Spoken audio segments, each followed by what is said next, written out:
Welcome everybody to Nsway 73 TV. It is me, Uncle E. Thank you for tuning in and joining. Do me a favor and take 1 second, hit that subscribe button, hit the like button. Leave me a comment, whether it's good or bad. Either way, I appreciate you taking the time to do so. Joining me today, I have somebody that I've actually been wanting to have on for a little while. And for some reason, I was hesitant to reach out. I've known the name for a while. At some point, I didn't know the face to the name, though. I want to say it was, I think, don't quote me on this, but I believe it was around 2016. I was at a show in Brooklyn. Duck Down was there. It was the whole Duck Down. And I believe you were there on stage. If I'm not mistaken, I think that was the one. And I saw you on stage. I still, you know what I mean? It's like I know who Mike Handz, but I didn't know who the face was. But I kept seeing you on stage. And I don't know why you stood out. I kept watching the show and everything, but you stood out to me. And I kept wondering, I was like, there's something about this guy on there. And I finally made the connection. And I was following you closely ever since. I've seen some of your journey. I've seen some of the things you've gone through, music-wise, health-wise and all of that. Mm-hmm. And I've been rooting for you from afar. I appreciate what I mean? Again, I couldn't even tell you why exactly. There's just something about, some people just have something about them that stand out, and there's just a certain thing, a certain aura, and you have that. So yeah, I've been rooting for you. I'm glad I have the opportunity to have you on now, but I have none other than Mike Handz joining me. Thank you very much, sir, for taking the time. Nah, I appreciate it, Uncle E. That's just a blessing, man. Like, I'll be honest with you. I've been off scene for a little while, kind of intentionally. So, okay. When I seen you that day, there was a lot that went on for me. Okay. Being back on scene. Right. Being back in the mix. Reconnection. Sometimes when you're out of the flow, you feel like it's almost out of sight, out of mind. So yeah. As artists, we have this understanding. Well, we've been programmed to have this understanding that in this new era of material, if you're not constantly feeding something, then you become what they say irrelevant. Yeah. But I come from a different era. I come from an era where absence kind of makes the heart grow fonder, right? And if people are really rocking with you, they are really waiting to see what's going to happen next, or, so on and so forth. Or where's the pivot? Like, where's it going to go? Right. And to be back outside, for lack of better terms, in the thick of our community, and to have the reception that I had, and it was almost like I never left. Right, what I mean? Right.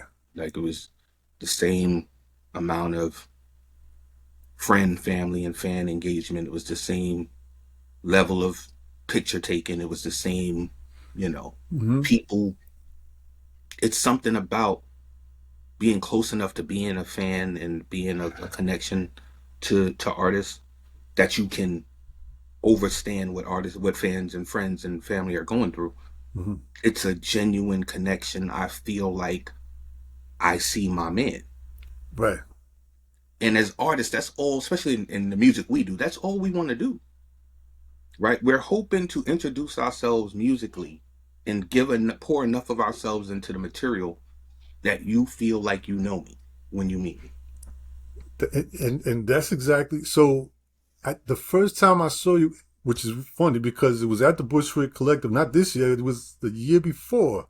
Either the year before or the one before that, but it was definitely around the time, it was, I'm trying to remember. It was after you were dealing with some health issues. And I saw you at that one, and I remember. Right. Sorry. You good? No. My you're grandson, yeah. You're good? Yeah, my grandson. That's all right. Tell him I said what's up. Yeah, I got you. But I saw you at the Bushwick Collective. I think it was either last year or the year before. Mm-hmm. But I know it was around the time after you were dealing with some health issues that we might talk about. And I remember seeing you there, man. And it's just what you just said. It's something about that connection. But I made sure I wanted to tell you, man, that I was glad that you were, out and healthy. Mm-hmm. And then I see you again this year at the Bushwick Collective, and it was, again, man, it's kind of like you feel like you know someone even though you don't. You know what I mean? And so for whatever reason, What's is that? genuine, not to cut your wisdom. If Right. an artist is genuine, that's every time there's a genuine connection like that, and you can feel it. You know when somebody really is Mm-hmm. genuinely, it's like going platinum. It's a plaque, Right, right? right.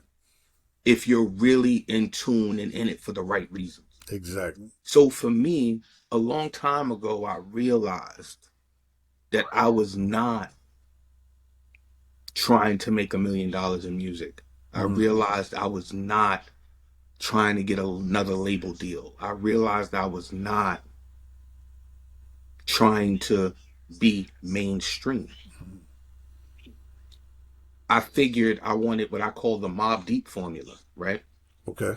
If you have a definitive 500,000 people that subscribe, you have a career. Right. And the reality is, in this world of independence, where you're not splitting any money, Mm-hmm. where you're not splitting any money, you actually only need 100,000. True. So if you have 100,000 people, hold on one,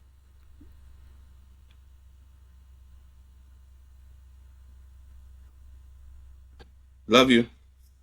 So when you have 100,000 solid people, and if you're selling your material Mm-hmm. at $1, right? Right. Dollar. That's $100,000. You've already made what the average person in a middle class, upper middle class space made in a year, Right. Right. Right. right? Right. Yep. Everything after that is hustle, right? So you got Right. some Right. merch and the merch is moving. Now you moving. Now you cooking. You see what I'm Yeah. saying? So I realized just like me as a person, I don't need everyone to subscribe to me as a Mm-hmm. person because I'm not going to subscribe to everyone. True. Everyone is not for everyone, right? True. True. Right. Right. But those like-minded individuals that I subscribe to should tune into the music and they should connect with the music because if you can connect, I pour that much of me as a person into it Mm-hmm. that if you can connect me with me as a person, there should be no disconnect in the music, Mm-hmm. right? And something that I do to hold myself accountable is I know a lot of people for real. Mm-hmm. There's social media, and then there's a lot. Then I know a lot of people The real for world. real, right? Right. Because Right. we come from a place before that, right? Mm-hmm. Mm-hmm. So the way I knew to get into this was to go out, shake hands, kiss babies, put yourself in those spaces, put yourself in familiar places, so on and so forth. So it's built on that. So even majority of my social media connections, I know people. There's 6,000 people in my phone. You see what I'm saying? Literally. Right. Right. And of course, let's say 1,500 of them are doubles, right? But there's Right. Right. 6,000. Right. Right. And whether I connect with them all, no. But have I connected with them all? That's At how it got some in there, point in time. Right. Right. right? So it's about cultivation and it's about genuine being glad that you connected with someone. And it's not just one sided where I'm glad you connected with me. Mm-hmm. Hopefully you felt that when we seen each other, it was a reception the same way you connected. It was a reciprocation of that connection Right. because that I only wanted the people I thought was dope to think I was dope. That's the Mm-hmm. reason I rapped in the first place.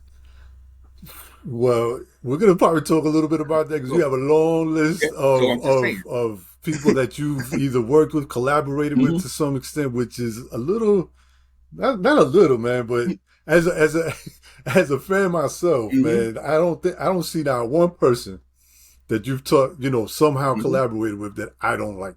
That's a blessing. And then that's That's a crazy. blessing.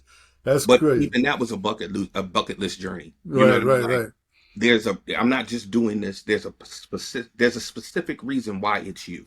Right. And that's how I feel about the people. So I take that serious, man. Like it translates to every part of my work from fashion, art, mental health, recovery, whichever version. It's the same philosophy that just carried, Just keeps with me. going. Right, right, right, right. Man, that's dope, man. But do me a favor so that we can get to understand even a little bit more Hmm. about who Mike Handz is. Uh, can you go back a little bit, let's say, to your younger years growing up, born and raised in Brooklyn, Yeah. right? Well, I was born in Flatbush, moved around. I mean, born in Brooklyn. Came home from the hospital to Crown Heights, moved around. Mm-hmm. came back to New York to Flatbush and been here ever since. Okay, And okay. then, moved along, but this has always been home. Got you, got you. So talk to us a little bit about growing up. What was it like for Mike Handz as a kid growing up? What was some of the, good and bad, fun times, obstacles? Just give a little bit of a general idea to what life was like. I think I got a wild background because um the spoon wasn't silver, but it wasn't rusted either. You see what Okay. I'm saying? Yep, yep. My mom was a seamstress and designer. She worked for the Coast Guard as a seamstress. My dad drove trucks, was a messenger. After he got put out the military, he was trying to be a lifer in the Navy, but his kidneys failed, so they put him out in '82. That's what brought us back to New York. Hmm. Okay. Um, my grandmother was the first black female vice president of Chase Manhattan Bank, so we lived with her. Right. So we definitely benefited from everything that came with that. Mm-hmm. She was also educated to be a math teacher, so education was a big thing with her. Okay. Um, all of the men in my family were all one. They were all two things. They were all military and criminals at some point. So that's just incarceration and enlistment. Those were kind of their formula coming up, right? Right, right. So of course they had a certain standard for us as individuals. Um, but the problem with that was I was light skinned with freckles, living in the middle of Flatbush, Brooklyn, with an accent from California when I moved back. Mm. And it was either be awkward or assimilate. I Okay. chose assimilation, right? Okay. And my art became my weapon. Like that's how I used to break the ice. I would draw, and people were like they would connect with the drawing before they would connect with me, and I would use that to leverage the conversation and kind Okay. of hustle. Like I started doing everybody book report covers, all that, right? So What it what was what always about, I don't need to cut. What age are we talking about, more or less? oh, this is coming from the fifth grade on. Fifth. I mean, Okay. pardon me, coming from five on. I was doing book report covers for everybody in kindergarten, Okay. literally. So every And time, remember, I'm coming from military, so every time my dad moved, we went to a new school, yeah, yeah, yeah, we went yeah. new places. So I was always meeting new people. I was always the new kid.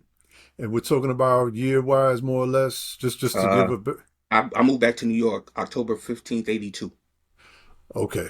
All right, Okay. so I put you where what they say the top of the crack arrow, right? You know why, right? That's why I'm asking, just to kind of Yeah. get So an idea to what's happening. I remember the red and blue caps and the puddles by the bus stop, and Yeah, yeah, yeah, there yeah, was yeah. crackheaded two in the family in the house, and all we went through all that. You know what I mean? Yep, yep, yep. Um, but I think from a survival mode, right? In hindsight, now that I do the work I do, I always had this innate talent to compartmentalize, Okay. right? Like that's just how my brain was wired. Right, right. So Hmm. disconnection and compartmentalization was a trauma response for me. That was a survival mechanism, right? In hindsight. Yeah, yeah, So yeah. Yep. it was never my, that was never my, it was never like, oh, my uncle this, or oh, my dad that. It was Right. always, damn, son, wow. My uncle, wow. Yeah, You yeah, know what I'm yeah, saying? yeah, yeah, That's yeah, what yeah. you doing. That ain't got nothing to do with me. You know what I'm saying? And Right. even though I'm totally dependent on all these adults, in my mind, it was me. My grandmother used to bring me stacks of computer paper from work. Mm. I always had a box of pencils. Um, I'm gonna give you a fun fact. I used to have a friend named Sean Harris. Hmm. Draw his ass off. Draw. He was bananas. We in elementary school, bananas. We drawing Thundercats and Transformers and Yeah, everything. yeah, yeah. But my other man, it was three of us. His name was Quasi. Bananas. Crazy. Fast forward, um, he uh he did all the artwork for the Eminem album. So Okay. now the Slim Shady LP. So we started off drawing in my living room and at school, and we would go to each other's houses and draw. And then Wow. fast forward, I become a clothing designer and graphic designer, and he becomes who he became, Right, right, right, right. right? Wow. Sean went on into law enforcement, I believe. But my point being, it's like, it's funny how sometimes you just know who you're going to be out the gate. So that kind of kept me from getting over consumed, because that was in my business. This is what I do. I'm this guy. Right, right, And I right. did everything in my power to craft that guy, despite who y'all made me, or despite the cards y'all gave me. Yeah, I yeah, spent my yeah. whole life rearranging cards, trying to get them to work, turning them backwards. You see what I'm saying? Yeah, yeah, yeah, yeah. Until I can make them work for me. So somehow, like you said, looking back, you can understand that, but it was just something about it. You just had that kind of without even knowing of how to deal with your surroundings a certain way, and then kind of like you said, you kind of put them each in a certain Hmm. slot. Yeah. And it wasn't that it didn't That's have its impacts. It did. But I made it through that way. right, and I think in a way, when you looking back on it, um, I think a lot of us kind of did certain things like that without realizing it, right? Hmm. Like you said, you look back to certain things that you did as a kid, and then you like, you remember what was going on. Whether, like you said, you had that uncle that maybe was coming by acting a Hmm. little wild or whatever, but you somehow were able to find a little world where it's like it's affecting you and you don't realize it, but at the same time, at that moment, it's not affecting you, even Yeah. though it kind Yeah. of is, right? It's Because building. It's building, right? right, And I realize we're all putty when we're young, and it's all about how we often blame everybody around us for how we're shaped, forgetting that we spend more time with that putty than anyone, right. right? So for me, I was so, and I tell people my life was made of delusion and illusion. Hmm. Delusion because I really believed what I believed, and I was really who I believed I was. So yes, I'm Clark Kent, but I'm Superman in my head, and you can't tell Hmm. me I can't fly, period. Right. That's just how committed I was to my vision of me. Hmm. But then you have, um, Hold on. Before I don't mean to cut you. yeah, yeah, What do you think? What do you think gave you that sense at such a young age? no clue, No, right? no clue. And the illusion part was I was so committed to the delusion that I could make you believe it, which reinforced my delusion. At which point I had to step into it, right? And that's Wow. that's how I've always motivated myself. I will go get a job on a complete fugazi resume, but I promise you, before you find that out, I'm probably getting an employee of the year, or I'm probably getting something, Right, right, because right, I'm going to do everything to make it true. I just need the shot. You see what I'm saying? right, So, right. um, fast forward, I really became good at a lot of things because of that early practice of just throwing myself in it. Hmm. When I looked up, I really do that now. I'm like, oh, I really do that. Well, it's funny you're saying that because, like I said, look, checking you out and doing some research and everything. I'm like, man, what doesn't he do? Hmm. You know what I mean? I'm like, you just said you're a graphic designer, you were modeling, fashion is that. But not only that, even just like there's so many things, different, even though they're all kind of connected in some way or form, but they're just a lot of different things. So speaking of that, just I'm gonna give you, all right, a kinetic version. Fast forward, my youngest son, I have five kids, right? My youngest, Hmm. he's 26 now, but and that's my youngest boy. But when he was about 8, the proverbial. So what you want to be when you grow up? Right, right. He said, Dad, I want to do everything. Wow. Now, what makes that ill is a couple years before that, my mom, she gave me a plaque like that goes in your office in the front Hmm. of your desk. Yeah, right, right, right. That said Mr. Everything on it. Oh, wow. Right. And I ended Yeah. up getting a pendant made that said Mr. Everything. And the fact that my son connected with that on his own terms was so surreal for Yeah, me, yeah, yeah. because, I understood him. You Hmm. see what I'm saying? People lie to you and tell you the jack of all trades thing is a negative scenario, or you can only be. No, some things just come to people. Some things aren't work, right? If you Right. have to work at it, you should focus on it. Mm-hmm. And it's probably not what you should be doing. But if you're going to focus on it, but if it comes to you, that's Mm-hmm. like me saying, I can't eat because I'm trying to breathe. Mm-hmm. Right. Right. I Right. can't blink because my heart is beating. Right. They just come It to just you. happened. There's Mm-hmm. so many things that your body does innately all on its own at the same time. What makes you think that you're that much disconnected from your internal system, Mm-hmm. right? But the trick was what you pointed out, which most people overlook. You're not going to hear Mike Handz does music and he's a neurosurgeon. Mm, too far over there. Can't study them both at the same time, right? Can't work on both at the same time. Right. Right. But art, fashion, music is one industry, Right. right? So if you go back 2002, 2003, every rapper had a brand, Right. right? Right. So Right. coming into 2002, 2003, you got Rockaware, you got Sean John, you got Fat um, Joe had something out at one point. Fat Joe, you had Rough Riders brand, 50 Drop G Unit coming right Everything. behind that. You had Mm-hmm. Darion from Beyonce, you had Mm-hmm. Fetish, you had Baby Fat, Yeah. you had Fubu. Whoa. Fubu, Yeah. right? But they attached LL to it quickly. Right. Right. You had Gino Green with Papoose attached to it, Mm-hmm. right? Um, I actually knew them. I was the head designer there for a couple years actually. At Gino Green? I was working for Prince and Ant. Yep, Prince. Yeah. Yeah. Yeah. They Prince and Ant. from Freeport. Yeah, That's how Prince mentored me at one point in the later part of my career. nice. Yeah, the Nice. Mail Brothers. Yeah, I So remember. I don't mean to cut you. It's just funny yeah, you go ahead. bring that up, but No, I we good. We remember good. Go ahead. they had a man when they first were starting off, bro. They were in a um.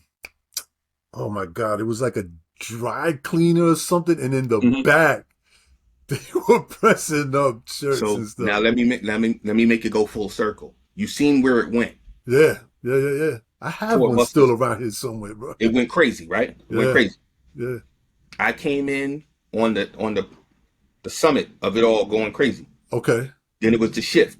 We went into the rhinestone Yeah, applique, not the nines. We came out of it to a new logo with the G wings, yeah, yeah, yeah, yeah. and then the tie dye. I was Hmm. there for that era, right? Okay, Then okay, we brought in the denim. Then we brought in the leathers. Then we brought in right. So I'm there for that. okay. I was in the Geno Green office at my desk when Michael Jackson died, and it came over the radio. So that'll tell you the era. So that's 2009. By the time I got to Geno Green, Yeah, yeah, yeah, right? yeah, yeah. I had left fashion for 2 years, ran into Anthony and Prince on the corner of 7th and 36th Street. They were like, yo, Hands, what up? Where you at? I'm like, I'm not working right now. I'm just, chilling. They was like, what? Yo, come on. They walked me straight to the showroom.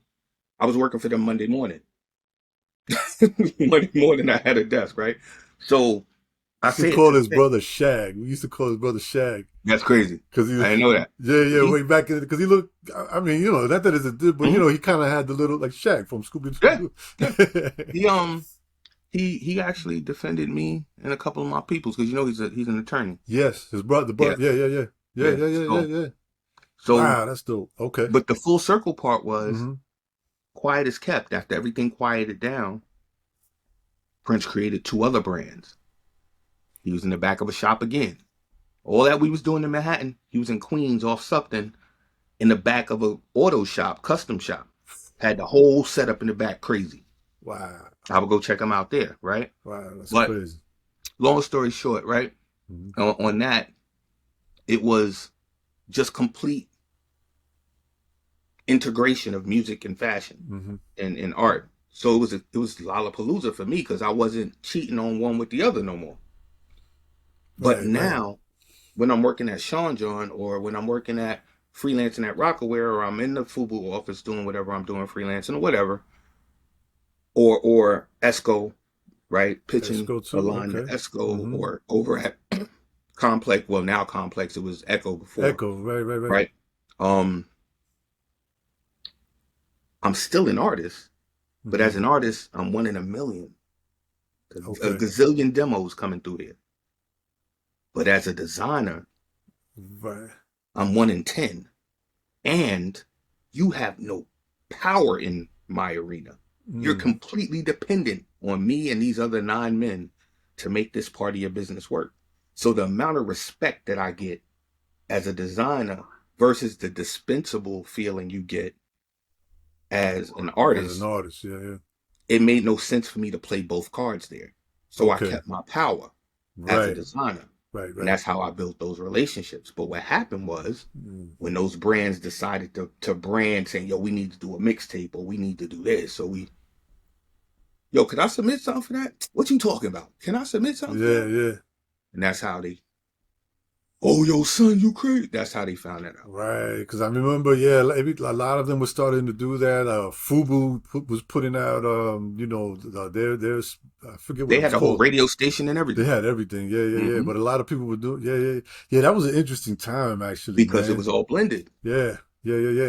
And they Right, were catching on to the fact of, the marketing. You know what I mean? Like, right. meaning, why not, the music? It made sense. If we have an artist that's wearing our brand, we could also do a video. We could place the brand. Like, it Yo, do started you want better? As started me making being sense. a DMX or a Jay or a Russell, I have access to any artist to promote my goods. It's almost not costing me nothing. Right, right. Quick, quick. You mentioned being at Fubu. Hmm. Were you around there around that time when they got LL? Like when LL did that Gap commercial?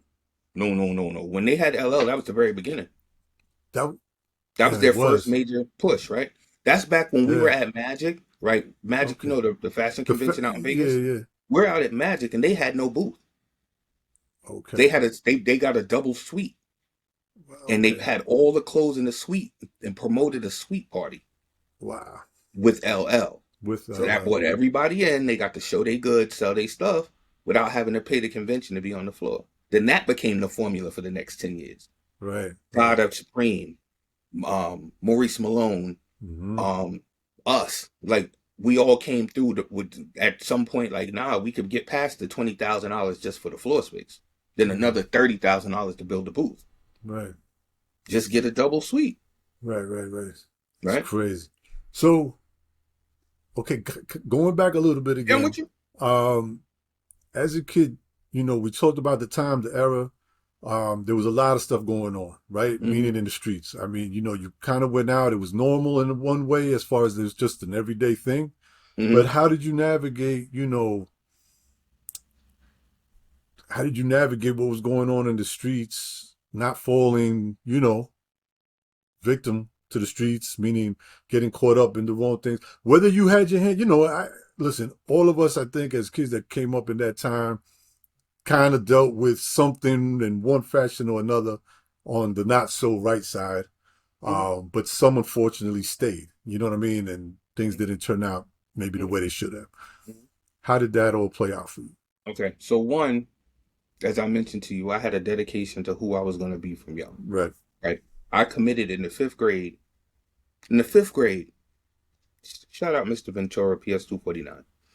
In the fifth grade, this was the illest teacher I'd ever seen in my life. We spent more time outside the classroom than we ever did in the classroom. Like, we've been to West Point, we've been to Crystal Cave in PA. Like, all our trips were on a charter bus out of town. Right? You see Okay. what I'm saying? In the fifth grade. Um, or around the neighborhood. He believed in hands-on learning. But because of that, he did a lot of unconventional things.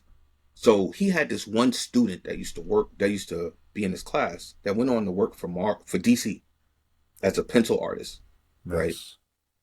So here I am. I've been drawing since elementary school, Mm-hmm. right?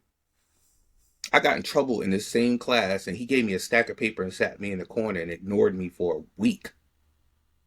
I thought it was a come up, like what? I could draw. It's all love. All right, I'm over here. Until Right, he right. started asking questions that I knew the answer to, and he wouldn't call on me. Now I'm tight, right? So I got the point, right? So anyway, he had this guy come up, Anthony, and he was brought his portfolio, and he's like, it's not like you're drawing Batman, you're drawing Batman. Like Mhm. this is for Batman. Like you're drawing Batman, right? And after Mr. Ventura, he went to junior high, then he went to art and design. Well, I was just going to ask you if you went there, but okay. So I knew that day Uh-huh. I was going to art and design. Period. Right? Damn, I This was is just what it going to is. ask you that. Because Okay. if he started here and then he went here, then he went there, and that put him there, I'm about to go exactly where he went, right? That got all fucked up. But I'm just telling you, that's what I said. Yeah. So that focus, again, committed to my delusion. Like, that's who I am. I just ain't get there yet. Right? Mm-hmm. So, running the street, outside, stole a little drugs. I wasn't good at it. Found out young. So, that ain't for me. Got out of Mm-hmm. that quick. Like, that just, um, got into moving, other things. Was a little better at that, hung in there a little longer, but really wasn't my thing because I still had to make time to draw. I still had to make time to rap.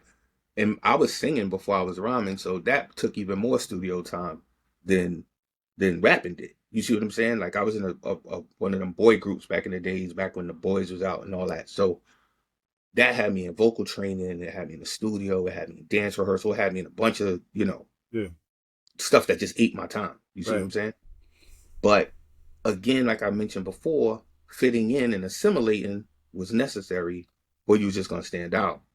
So I was fighting or running and fighting a lot growing up until one day, everybody got that side of their family that's just hood to death. It's hood and hood to death. And they was like, what is you running for? And I'm telling them like, in my mind, as I told the story, this was gonna make sense to them. And for them, they just couldn't fathom. Like, what are you? No, you coming back outside. And from that day on, they took me on a world tour through my neighborhood. Him and I had to fight everybody. Yeah. They weren't even mad at me no more. Now I'm picking the fight. Like, you know what I'm saying? Like, you just take me around the hood. And then my cousin that did this, now that I don't fought everybody, now it's a thing. Like I'm feeling myself. There's all these things going on, and then he get locked up for 16 years. So now I'm out here by myself, right? So now here comes the delusion part again. I gotta hold it. I gotta hold it, Right. Right. Right. right? Came with a little bit of rep for the wins, but I gotta hold it. And that took me down the road you're asking about. But the thing that kept me from going too far in any direction is I was always tethered to the fact that I knew who I was. I just didn't get there yet. And I know I can't let nothing get in the way of me getting there. You see what I'm saying? Because whatever I'm doing is temporary because that's where I'm supposed to be. That's where I'm going. And I had already committed to that. That very early on. That's some never get that. Wildest part is I literally did exactly that. I Yeah. became a clothing designer, I became a graphic designer, and I became a recording artist. That's amazing. I had to look back and realize that. That's dope. What? Why? Or, I mean, I know you said you talked about the drawing and everything, so it's kind of makes sense. The graphic design. Um, you mentioned your mother and what she did. So does the fashion side or anything, does that have to do from what where exactly did it come the wanting to get into fashion? I didn't. All right, so it's funny. We touched on it a second ago. First of all, when most cats in the hood is young, they got pictures. Their mother got pictures of them with the corny telephone or with the little football Yeah, or yeah, the yeah. basketball. Them CS pictures. Yeah, yeah. I got pictures with fabric and scissors and stuff like that because my mom's used to have to take me with her when she was draping fashion shows Okay. and stuff like that. So I've always been around it. You Right. see what I mean? But I never had an interest in doing it. Okay. But my mom was ill watching her draw. Like she was just ill. Like she would draw up Disney characters for my room and all kind of, you know. Hmm. So she was just ill to me. You know what I'm saying? Like, and she wasn't like Marvel DC ill. She was a different kind of ill. You Okay. know what I'm saying? Okay. Like she Yeah, was yeah. just her own kind of ill. So I just thought it was wild watching her take something blank and just something be there after, right? So I Right. think that's where that came from. And then she taught me to sew, so sewing came from her, watching her because she made almost everything that I had and damn near everything that she had. If she had something to do, she wasn't going shopping. She was going to the fabric store and then finding a pattern and doing And something make for herself. That was how she wow. moved. Nice. So um, at best, she did shoe shopping. Mm. So I think going back to the fifth grade story, my ambition was art and design. Mm-hmm. Now I go to the orientations. If you remember back then, Mm-hmm. you was in New York, right? Mm-hmm. Yep, yep. So we I used was to get gonna the book try in for junior. art and design. I wasn't good though. So watch, we got the books in junior high school, Okay. right? and you had to go pick your high schools that you Yeah, yeah, wanted yeah, to do yeah. that? I was in IS-70, and I had in Chelsea. Okay, Yeah, bomb. yeah. So boom, we doing this. And that's funny because humanities was over there in Humanities Chelsea was right on across the 18th. street. Yep, yep. I went to fashion on Okay, 24th, right? okay. And Chelsea, I got jumped in Chelsea, by the way. I mean, I it's not got that that's jumped. funny. It's I got just it was. I got jumped for busting somebody ass and ball. They got a little upset. They was older, I get it. But I was on the court that was on 28th behind the McDonald's. okay, okay. You know the court? I'm trying to remember So 20. you know where the McDonald's was on 28th, 27th on 8th Yes, Avenue. yeah, yeah, yeah, And yeah, if you yeah. turn the corner going There was a towards court 9th, back there, right? there was a ball court right in the back of Chelsea Project. And you were by yourself? I had a couple of my men. I had more girls with me than, but that's another story for another time. But we had more girls with me than dudes. Yeah, But yeah. dudes in fashion wasn't built for what I was built for at home versus Right, right, what I was having over the bridge. Just the ones that were. You yeah, see what I'm yeah, saying? yeah, yeah. Um. Anyway, long story short, fast forward, one of my mans, good one of my mans now, was actually there that day Okay, with the Chelsea Cats. right. Right. Fast forward, I'm a Decepticon. Right. Hold on, yeah. No, we'll get to that. No, no, But no. I know. It's just that yeah. as we're talking about this time Hmm. in that area and Hmm. everything, the first time I ever heard of Decepticons Hmm. was when I was going to that school. Hmm. I cut the bell rang for us to leave. Hmm. I don't know what happened. I don't know what I go outside because you when you came out of I-70, like for me to get the train to go back downtown, it was like I had to go to the corner, and then I think this, if I remember, the subway's on the next corner, something like that. Hmm. I come outside, bro. There were, I don't even know how many kids. I mean, I'm calling them kids now because I'm assuming they were around the same age or maybe even older because they was just there and fighting everybody and anybody. What I get school? Like, what was the address where you were at? The school. I-70 is right across the street from Humanities, 17th Street. Got it. I see where you at. I Yeah, got you. so like literally, like you can talk to Humanities, kids Yeah. going in. So 23rd Street was the So same train station, or 17th, 14th.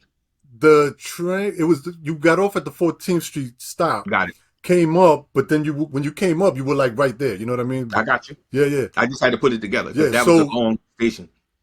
So to get from I think, like I said, it was around the corner, but I don't even know why they were there. I don't know. I just kept hearing D7, and I Hmm. didn't. Yeah. I get to the subway. Look, I got home safe, but I get Hmm. to the subway. They were even in the subway, girls that apparently I found. Dude, yo, It was a that was wild time. that was my first time like hearing about them and finding out that and then mind you that you remember Transformers was huge as far as the That's right. cartoon, all of that stuff. I'm a big Transformer fan, so like now I'm hearing like the name D-Sets, but I'm seeing a bunch of wildness going on.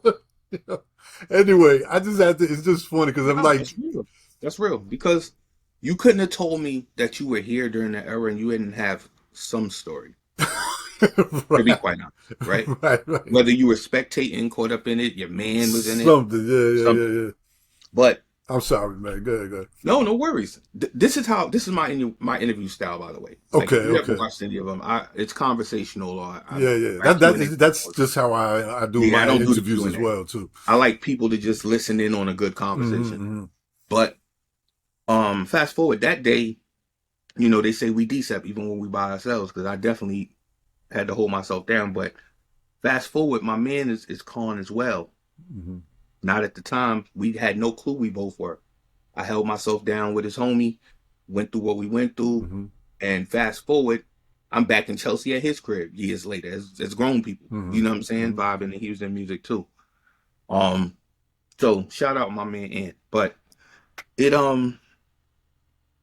it all I ended up in fashion because art and design, fashion, LaGuardia, Pratt Institute, Mm-hmm. all of them sound exactly the same at the orientation.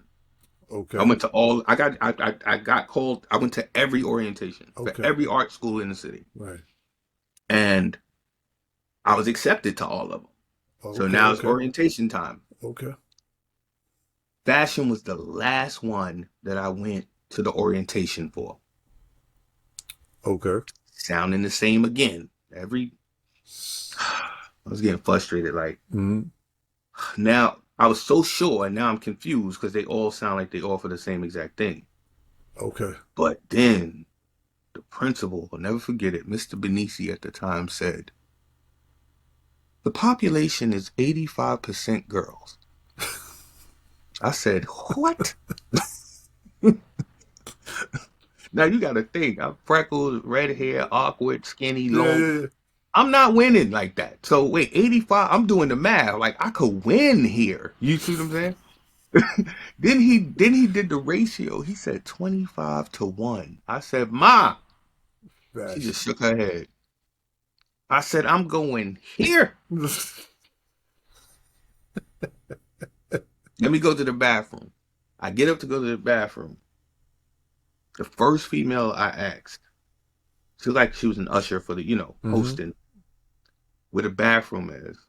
She said, I'm glad you came over here. My homegirl want to holler at you. That same day.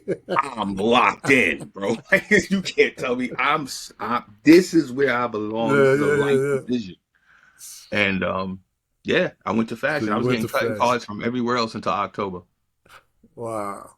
But that's how I ended up on the fashion At path. fashion. Okay, okay. Wow, that sounds so And keep it tall. it sounds so New York too, man. That's funny. So, quick, did you have to if I remember correctly, like for art and design hmm to try to get in, you had to have like a portfolio, I believe, hmm right? Did you hmm have to do the same thing for fashion? All of them. For all of them, right? So was Criteria? there were certain things that you had to have in the portfolio, right? Yeah, I Yeah. did. You had to have life drawing. Yes. Like You had life drawing. You had landscape. You yes, had yes. Yeah, whatever you wanted, I like a couldn't. freestyle. Yeah. And then which was my portfolio was heavy on freestyle because I was pulling from stuff I was already doing. Mm, And then I over the summer I did the assignments of what was okay. asked for. Mm-hmm. And then for fashion I had to do an article of clothing. But Ah, because of okay. my mom, That helped you out with that. I kind of knew what it looked like. Right, You know what I'm right, saying? right, right, right. So and I used to dress my characters. Okay. Now so think about So this. You remember when everybody was doing graffiti? yeah, yeah, yeah, yeah. I was terrible. I was horrible. Not that I couldn't do it. I'm trying to sketch it because that's I draw. So I'm trying to. I don't know how to do this high speed, Yeah, not go to jail.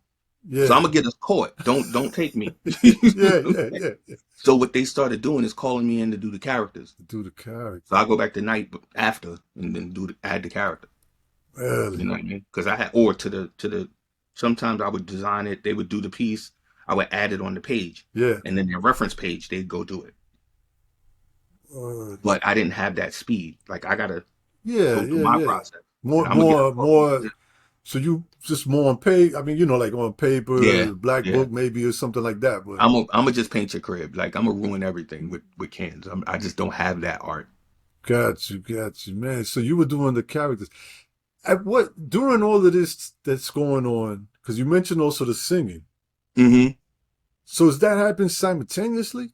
hmm That's all So happening. so no, let me keep it tall. I didn't rap at all. Period. Okay. I didn't know how to rap. I had no interest in rapping. None of that. The first rhyme I learned was parents just don't understand. My cousin made me learn it so we could perform it for our parents and uncles and aunts down at the barbecue. Right? So that was that. But singing was what came naturally. I started doing that in the fourth, fifth grade, joined choirs, choruses, all that, and Okay. then was doing that all the way through high school. So singing is what I knew, Mm-hmm. right? It's what I was training on. And then musically, that's what I knew I was gonna do when I grew up. I was gonna be a singer. You know Mm-hmm. what I mean? Um my mom she did that, growing up. That's actually how she met my dad. My dad would audition to be a drummer for her band and he became Nice. the drummer, Really? then they meet me somewhere in there. So that's how that happened. But beautiful Yeah, music, right? that's crazy. Yeah, that's a dope story. What kind But of music was she doing? What she was a lounge singer, yeah, yeah, so yeah. covers and Okay, whatnot. okay. Yeah, yeah, yeah. Yeah, my dad was a jazz drummer, but he would drum covers to make money. You He know was what a I mean? jazz drummer. Nice, nice. Yeah. Okay. Okay, dope. So um never he never really after kind of like the local underground scene, he Mm-hmm. never went pro Okay. per se with it. You know what I'm Right. saying? Like he just was gigging, but he never pursued it on some Earth, Wind, and Fire type. You know Yeah, what I yeah, mean? yeah. Did he ever say why? He went in the Navy. Just because he He was. wanted to get married and went in the Navy, and then decide he fell in love with that and decided he was gonna stay in Hmm. as a lifer, Hmm. Okay. but Okay. then got sick. Right. So Right. that right.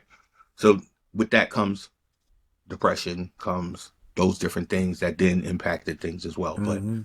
um, yeah. So that's So what happened. So that's how I ended up in fashion. and the singing comes like that. So now, when you're doing, as far as the singing aspect of it, at some point in time, were you trying like writing? Were you trying to come Yeah, up with songs? yeah. To this day. So no, but I mean, because you mentioned you weren't thinking about as far as So let me tell rhyming. you how rap happened. Eighth grade. We were in the boy group. We doing our thing. Paulo, all kind of shit. We doing our numbers, trying to figure it out. Um, don't ever get managed by your bandmate's mother boyfriend. If they break up, the band break up. But Yeah. like, long story short, So that was the that first that lesson. yeah, lesson number one. That resolved, right? And we also had grades attached to our situation. Our parents locked that in, so they grades dropped collectively. Then there was That's a it. lot that happened fast, right? Hmm. Um, but I was the only one that kept pursuing music, so I was Okay. still singing, trying to do solo stuff. And fast forward, um, a cat named Harold Lee picked me up as a manager and was taking me up to Bear Mountain and different places, you know, getting me to record and having people work with me and so on and so forth. So now, eighth grade come, here I am I don't did all this performing, traveling around the city, doing that. I'm only in the seventh grade. Sixth grade, I mean seventh grade, we break up into seventh grade, going into eighth grade. I'm still trying to figure out how I'm gonna do this by myself, right? My parents aren't in this the way I am, so I'm trying to figure it out. I ain't got no money, so we don't know what this is gonna look like. Two of my peoples in school, my man Aaron Vera and another cat named Chris Marshall, like, yo, we starting a rap group. Yo, we want you in our rap group. I'm like, bruh, I do not rap. I'll do the choruses. I didn't even know they was called hooks. I'm like, I'll do the Yeah, choruses, yeah, but yeah. I sing, I don't rap. They was like, nah, you gonna rap, you gonna rap. I'm like, bruh, I don't rap. They was like, nah, chill. After school, you coming with us to the base, because I went to 104, so right off of Fort Hamilton Army Base, like, you coming with us to the base, and we got you. I'm like, all right, so here I go. Because remember, with the singing, yeah, that's what I do, but I had nothing going on at all. You know what I mean? No Right, right. connection, no friends, nobody. Hmm. So here we are at the base. They are teaching me to write a rap. So they are amazing to me. In hindsight, they was ain't, but Right, right, they was right. amazing to me, right? Okay. Because they saying raps, they rhyming, and it rhymes, and I ain't never heard nobody else say it. So they are The geniuses. yeah, yeah, yeah. So I want to learn from them. So they teaching me, and I wrote this rhyme called "Unstoppable." They helped me write it.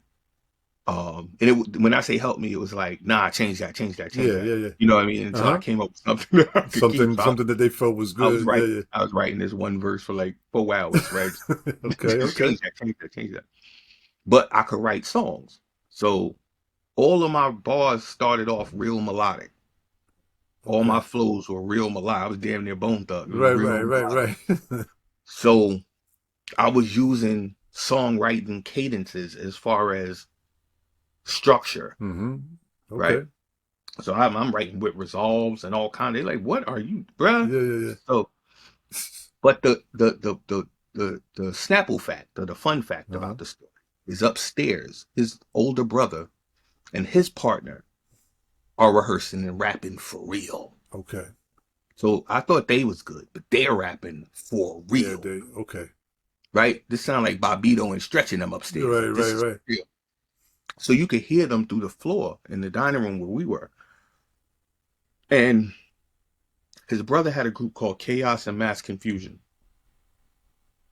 The name alone made them platinum in my brain. Like that just sounds so So, yeah, that's rap. it. Yes, you know what I mean? Right, right. So this goes on for about every day for the next week or so. I'm going to their house. I'm going to his house after school, and we there just Mm-hmm. making this rap career and doing homework. And coming to find out, fast forward, do you remember a group called the Bush Babies? Yeah. I've All right. oh man, what the hell's his name? You go, I think, or at least on Instagram, is Fire something's his name. So you On have Instagram, I mean. you have YT. Yeah. That's the one who used to do all the reggae parts. They call him Light now, but Yeah. Him. We interviewed him not like a couple, like 2 or 3 years ago. all But I right. mean, I remember them, of course. Yeah. Then you have Mr. Man. Shout out to like, yeah. All right. You have Mr. Man. Mm-hmm. That was the dread. They used Mm-hmm. to keep his headband wild low. Yep. And then you had the Babyface Chaos. Mm-hmm. That's who was upstairs with Mass Confusion. That was who was upstairs. Right. So here we are. You know, they call us Fort Hamilton brats, all of us that grew up on Fort Hamilton in that era. Okay. Now, I lived in Flatbush, but I would travel back and forth to Fort Hamilton every day. That was the only place where I had like freedom. Okay. You see what I'm saying? And my rap group is over there. Right. So we going back and forth. So fast forward one day, Chaos, Lee, we leaving the base at the same time. So he rides with me back towards Atlantic Avenue. He gonna go on the number trains, like I think he down on 2 and 5, and I jump on the BQ. But the whole time, he's like, yo, Chris, I heard you rap. Now, Chris back then, I wasn't nowhere near Mike Hanz. So I'm like, yeah. He's like, let me hear something. Now, of course, I'm super intimidated because by this time, the ambushed demo Don started circulating around the base. Okay. Right, Okay. which goes on to be their debut album, right? Right. And it had the Warner Brothers on it. The demo had Warner Brothers sticker on it, right? So, Right. of course, I'm hyper intimidated. Plus, he was already dope through the floor. Through the so, yeah. so I spit the rhyme. I'm wild, trepidatious. You hear crazy nerves in my voice or whatever. Yeah. I have a DMX story like that too. But anyway, you hear mad nerves in my voice. And he was like, hold up. I learned the word cadence that day. I learned the word delivery. And I learned diction. Those 3 words. That day. He spent the whole train ride talking to me about those 3 words. And he said, you got to live your rhyme. I don't believe you. Like the words rhyme, but I don't believe you. Like you just saying stuff, basically. Yeah. And that's when he went on to teach me the cadence, holding your cadence, making sure you're clear with the diction and the delivery. Mm-hmm. Live the rhyme, make them believe you. You see what I mean? So that switched up. So now for the next 3 years, I sound like him because that was the only point of reference I had. Gotcha. Right. So if you remember from the album, yeah, I'm squeaky as hell trying to figure that part out. Okay. But I finally found my own voice. But yeah, those were kind of how I segued from singing into rap. That literally was the day. But now, why did they want you to join their group if you weren't rapping or anything like that? We were friends. Just because you were literally. Okay. Literally, that's how majority of rap groups were formed back then. If I tell you the origin story of Boot Camp, same thing. Right. They were friends. Right. Onyx, same thing. They were friends. Right. But I mean, but okay. So just you know, just trying to follow. Excuse me, trying to follow. Yeah. Like with Boot Camp, for example, I believe because I know if I remember the story correctly, we were talking a 5 foot, and I know Buckshot, like they were dancing at one point, this and that or whatever. But somehow that wasn't Boot Camp though. I mean, I'm talking about Black Moon. I'm sorry. Yeah. Black Moon, Buckshot, and 5 foot. I remember he was saying how they were dancing and that's right. Right. But I still used to dance too, by the way. I heard. Yeah. I heard that. So basically, but in your case though, it was more just with friends. They wanted to put a group together, and they're just like, "Yo, we need another person. You know, let's do this." That's basically what it is. Now we never had that conversation, but I couldn't think of no other because I wasn't rapping. Right. But they knew I was in the group. Okay. But it was, doing singing. We wasn't doing no rap. So it was basically we was friends. Okay. You know what I mean? But I got kind of good kind of quick. That was going to be my next question. So I was already writing songs. Yeah. So I was just changing how. And what made me get good was I realized how much more productive I was. Meaning? Going in the studio doing R&B is 32 tracks of vocals, 22 tracks of vocals. Okay. I'd be in there 3 days to get one song finished. And I had no money. Mm-hmm. And I no longer had adults around that was sponsoring these trips. Right. Rapping, especially in a group, if I had 3 verses written, that's 3 songs That's 3 songs. Right, that right, I'm right. doing in one session. Right. I went in there with 3 verses already, Right. Right. right? Each of us had 3 verses. That's 3 songs. It just, the math was It just math, and made it was, sense. Yeah, yeah, yeah, it yeah, just yeah, yeah. made financial sense, right? Right, And right. then I fell in love with it. Like, I could be far more expressive. It was far less rules as it was in R&B. Mm-hmm. R&B hadn't shifted to urban R&B yet, Till where later on. Yeah, yeah. you could tell Jaheim ass stories or Case ass Mm-hmm. stories, or those hadn't happened yet. No. So Right. everything was still very Luther-esque, Structured and very, yeah, very yeah. Tony Terry-esque, very Joe-esque. You Mm-hmm. know what I mean? Mm-hmm. So I'm singing, and not, Mm-hmm. I didn't have the freedom to really. I didn't know how to tell my story. I only knew how to sing to girls. Yeah. You know what I mean? Yeah, I didn't yeah. know how to sing to guys yet. Mm-hmm. And that's what urban rap, I mean urban R&B had become. Mm-hmm. You could sing to the block. You see what I'm saying? You became Nate Dogg. You became Yeah, yeah, yeah. The Jaheim. Jaheems. Yep, yep. Yeah. So Mm-hmm. I hadn't figured that out yet. It was way before my time. So it was easier for me to say things that were more familiar to me. At what point now did you, or at what point did you feel that you got to, that you were, let's say, good enough to try to really make something happen with it? You know what I mean? Like, whether it's shopping a demo or trying to get signed. I don't even know if that was going through your mind at the time. Yeah. So I remember the first time I had something together and I was going to like Ruckus and Sleeping Bag and uh, Universal Priority, going up by Warner. Had no connections, just hanging out outside trying to see somebody. Going to the Maria Davis shows trying to see somebody. Right, right. That tell you the era, right? Going to Lyricist Lounge trying to see somebody. The original Lyricist Lounge before the MTV Yeah, show. yeah, yeah, yeah, yeah. Um, Going with by this time Bush Babies is out. Mm-hmm. Um, Shout out my sister Deb. Deb is driving for them, right? Because remember, everybody went to high school. We all came up together. So she had dated Chaos at one point. So that's all family. So she was the driver. Okay. So she knew what I was trying to do. So she would smuggle me in, even though I was way too young to be there, right? So sometimes they could smuggle me in. Sometimes I couldn't. I had to stand outside the venue and wait till after they performed. But even then, I'm seeing Guru. I'm seeing J. Rule. I'm seeing Tribe. I'm seeing all these people coming in and out the club. That was enough. Like, I wasn't even mad I couldn't get in. Like, I was so close Still to it there. all. Yeah, right, right, right. I'm just hyped, you know what I mean?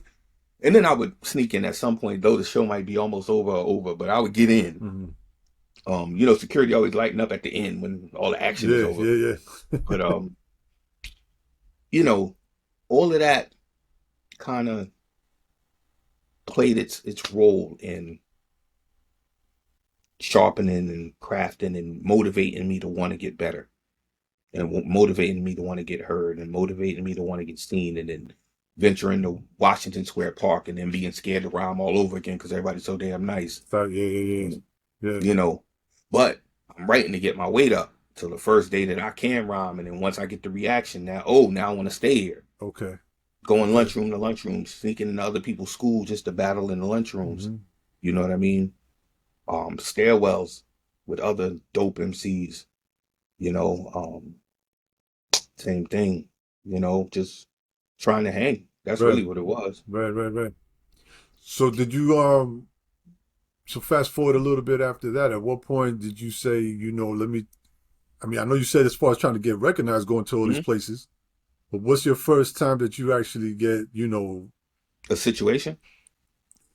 either a situation or just maybe not even so much a situation, just to a point of more recognition amongst others? No. So the situation came before the recognition. I got a production deal at Warner in '03.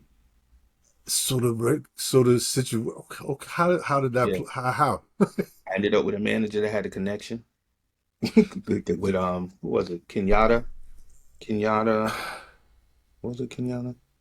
Yeah, it was Kenyatta that paired me up Kenyatta. with a Then couple of producers. The producers thought I was dope. They got a production deal and carried me into the deal with them. how did you come to get a manager though? Like, you know what I'm saying? What point did you say? Like, did that just happen, or did you Talent say, show, okay, open mic talent show. I was killing a lot of those video music box shows, like the talent shows, and then you win a slot on a video music box show yeah, and productions and all star talent show and all okay, that.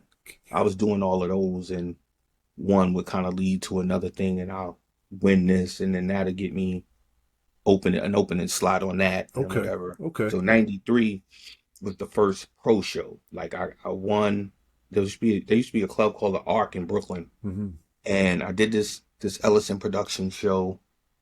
And it's funny because Super Nat does it, but people in Flatbush would argue I did it first, like having the crowd throw the words up in the yeah, yeah, freestyle. yeah, yeah.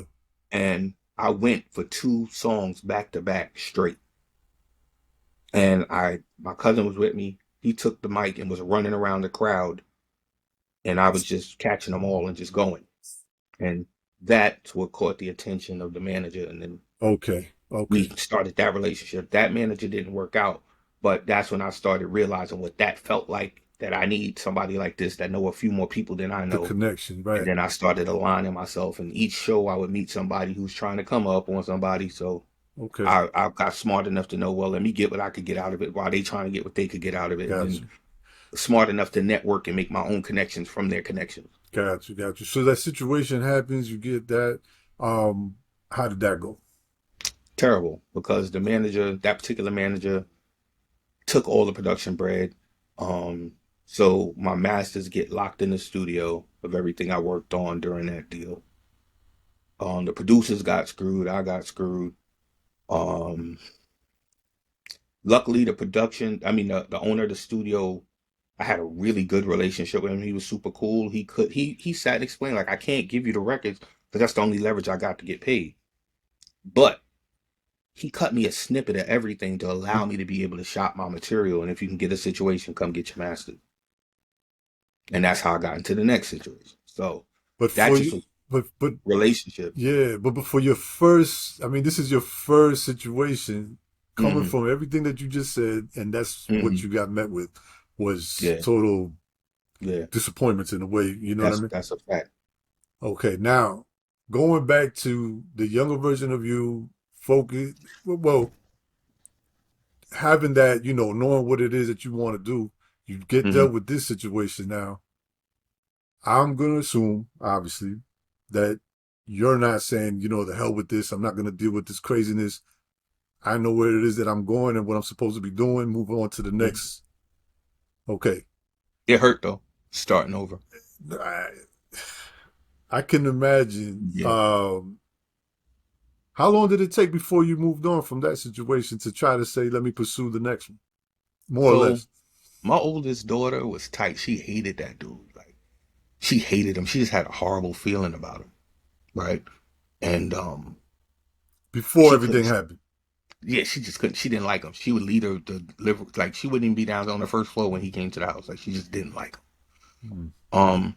The missus didn't like him. So Right. I didn't see it because I see ambition. I see what I'm trying to do. I yeah, see, but they just felt something from him that right. the blinders ain't let me see. Um, Fast forward, I want to say about a year A year. before I stumbled into something else. Ended up with this other company called Bogart Entertainment. Um, Another crew of MCs, all dope. Shout out the whole Bogart team. Every MC was dope. Rest in peace, Ty Nitty. He passed away while we was in the group. Um, those dudes was ill. Like the producers were incredible. The owners of the label, they ain't really never have nothing going on, but they knew they wanted to do this and they had some change. So they was, bought all the equipment for the studio, did everything necessary, t-shirts, everything necessary to try to get us aligned to try to win. The producer bugged out. He was dealing with, in hindsight, mental health concerns, anxieties, all kind of. And he up one day and left and took everything, masters, equipment, everything, and just left the city. Started over again. So this is the second time. So this is two times already. hmm And when I say start over, it's like I never rapped a day in my life. I have nothing. Because you don't have any Nothing. No copies. I might have one or two things on a tape. That's it. in between, like first situation, second situation. You hmm mentioned about chaos. Teaching you a couple of things, giving you some pointers as far as that goes. Anywhere along the line between these two situations, are you having any type of conversation with, let's say, maybe them or Nobody at that time. They had moved on to go ahead they're and down around? famous road. And Okay. I didn't really have any Okay. other connections except for there was another group, another team called Lions Den. There was the Busted Melons, the um Two Unorthodox. Mhm. They were all part of Lions Den, Okay. and that was out of Flatbush. So I came in Okay. contact with all of them. At this point, this is actually a little early in the timeline in between. I was probably about 15, 16 years old.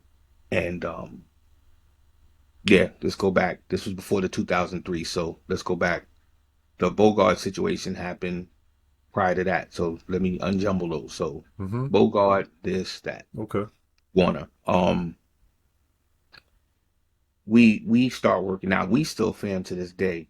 There was no malice or any any real shade, if Mm-hmm. that makes Mm-hmm. sense. Nobody did nothing grimy. It just was a matter of work ethic conflicts. Okay. Does that make Yep. sense? Yep. Like it was just I worked how I worked, Mm-hmm. which was one day I just to prove my point, we went recorded a record, went downstairs, I shot the video, edited the video, it was on YouTube that night. Mm. By 5:40 in the morning, I was uploading it. Just to show how productive we could be Right. if we wanted If to. you right. Okay. And I did that all by myself once it was recorded. Right. So if you have help and a team and somebody assisting or Or if everybody was pitch, just doing their pitching in, yeah. part at the same pace, Mm-hmm. you know what I mean? So your work ethic also early on was very I'm focused. more known for my grind than I am for rhyming, to be quite I honest. Like, yeah. No. I again, I can see that. You know what I mean? hmm Not to take away from your music or anything, hmm but again, seeing everything that you do, yeah, it makes sense. Uh, so one other thing that we have to mention too, though, is because you just said your age at one point, but you're very young. All of this I stuff is am. going on. I'm saying when all of this is happening, you're very young. Yeah, So agreed. that's something that sometimes we tend to forget now, when we talk about even just certain artists, right? Sometimes we talk like even the well knowns, Nas, this and that, and we forget how young a lot of, everybody was when they were doing a lot of these things. So my boot camp fam, they was 17, 18 years old, 19 when we got recognized and all of that. See what I'm talking That's about? crazy. Like That's they crazy. was richest people in their house, for lack of better Yeah, terms, most successful people in those terms, if you're looking at this lens, yeah. and they still weren't able to drink legally. Kids. Yeah. Kids. So I mentioned the age just to because again, there's even though we're talking about music and we're talking about that type of stuff, like I mentioned earlier, a lot of this has to all tie into mental health at some point Of in course. time as well. So I mentioned, the 15, 14, 15, like there's a lot going on that you're doing and things that you're dealing with, letdowns, uh, I'm sure, like you said, it was tough, it hurt. You put in I'm a time, parent, sweat, tears into all of this stuff, and then you don't have anything. So just to put that out, I just want to kind of keep that. and I'm a parent. And the parent at that time too, right? You Yeah, mentioned your oldest daughter. Yep. And the parent. yeah. So you're trying. So you're My trying. youngest You're is trying. 26. How old? My youngest son is 26. My youngest daughter is 22. 22. So you're trying to feed the family, Yeah. get a career. Trying to make something. Now, when you're dealing with these, we talked about 2, 3 situations going on. Now, at that hmm point, are you looking at this as I'm trying. Besides the fact that it's something you like doing, are you at that point looking at it like I'm trying to make a career out of this? Like I'm trying to get put Here's on. my way out. You're Whatever that meant. yeah. But that's what I'm saying. But are you looking at it as like I'm trying to do something with this? I have a family that I need to feed. I'm trying to make That this. was the that was it. It was the fact that, here I am at this point, a senior in high school. Mm-hmm. I have an apartment. There's a woman in this apartment. There's two children in this apartment. Um, this got to make sense, Mm-hmm. right? Not that I was that responsible. I was still young, right? Yeah. But at the baseline, Mm-hmm. I got to make this so that Mm-hmm. I got to do this so that Mm-hmm. and that played into a mental health conversation because it arrested so much of me trying to pursue it that then affects my It kids affects because of my mm-hmm. Time. preoccupation. Yeah. Yes, Time and focus and making yes, sure that the preoccupation. yeah. Yeah.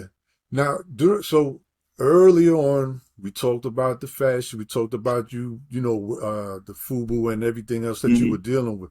Hmm. Um, And that was all freelance. I wasn't at home there. yeah. Right, Sean John, I was home. Okay, Dino Green, I was home.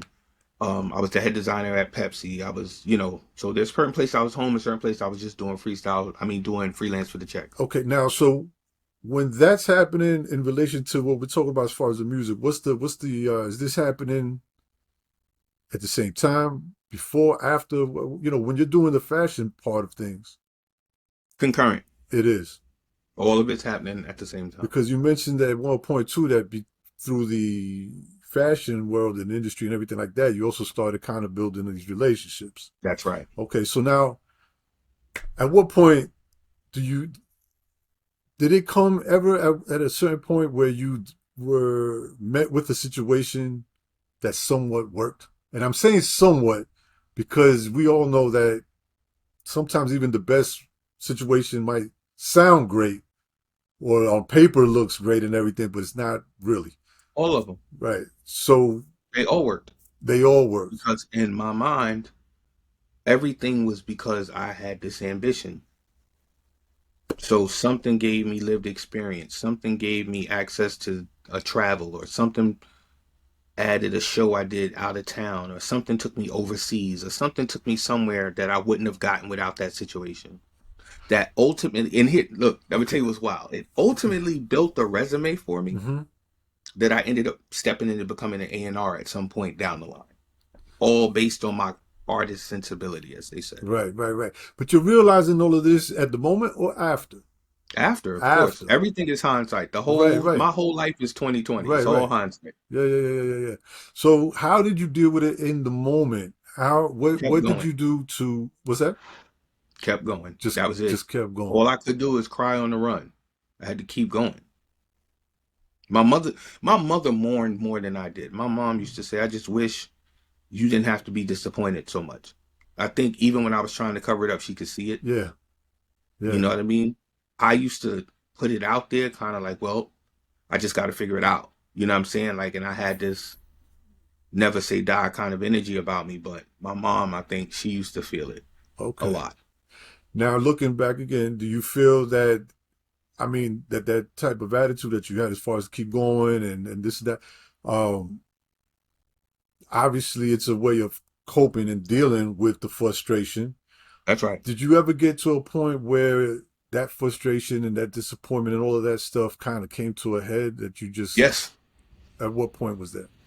2021 2021. November. So we're talking recent. Yeah. I mean, Because yeah.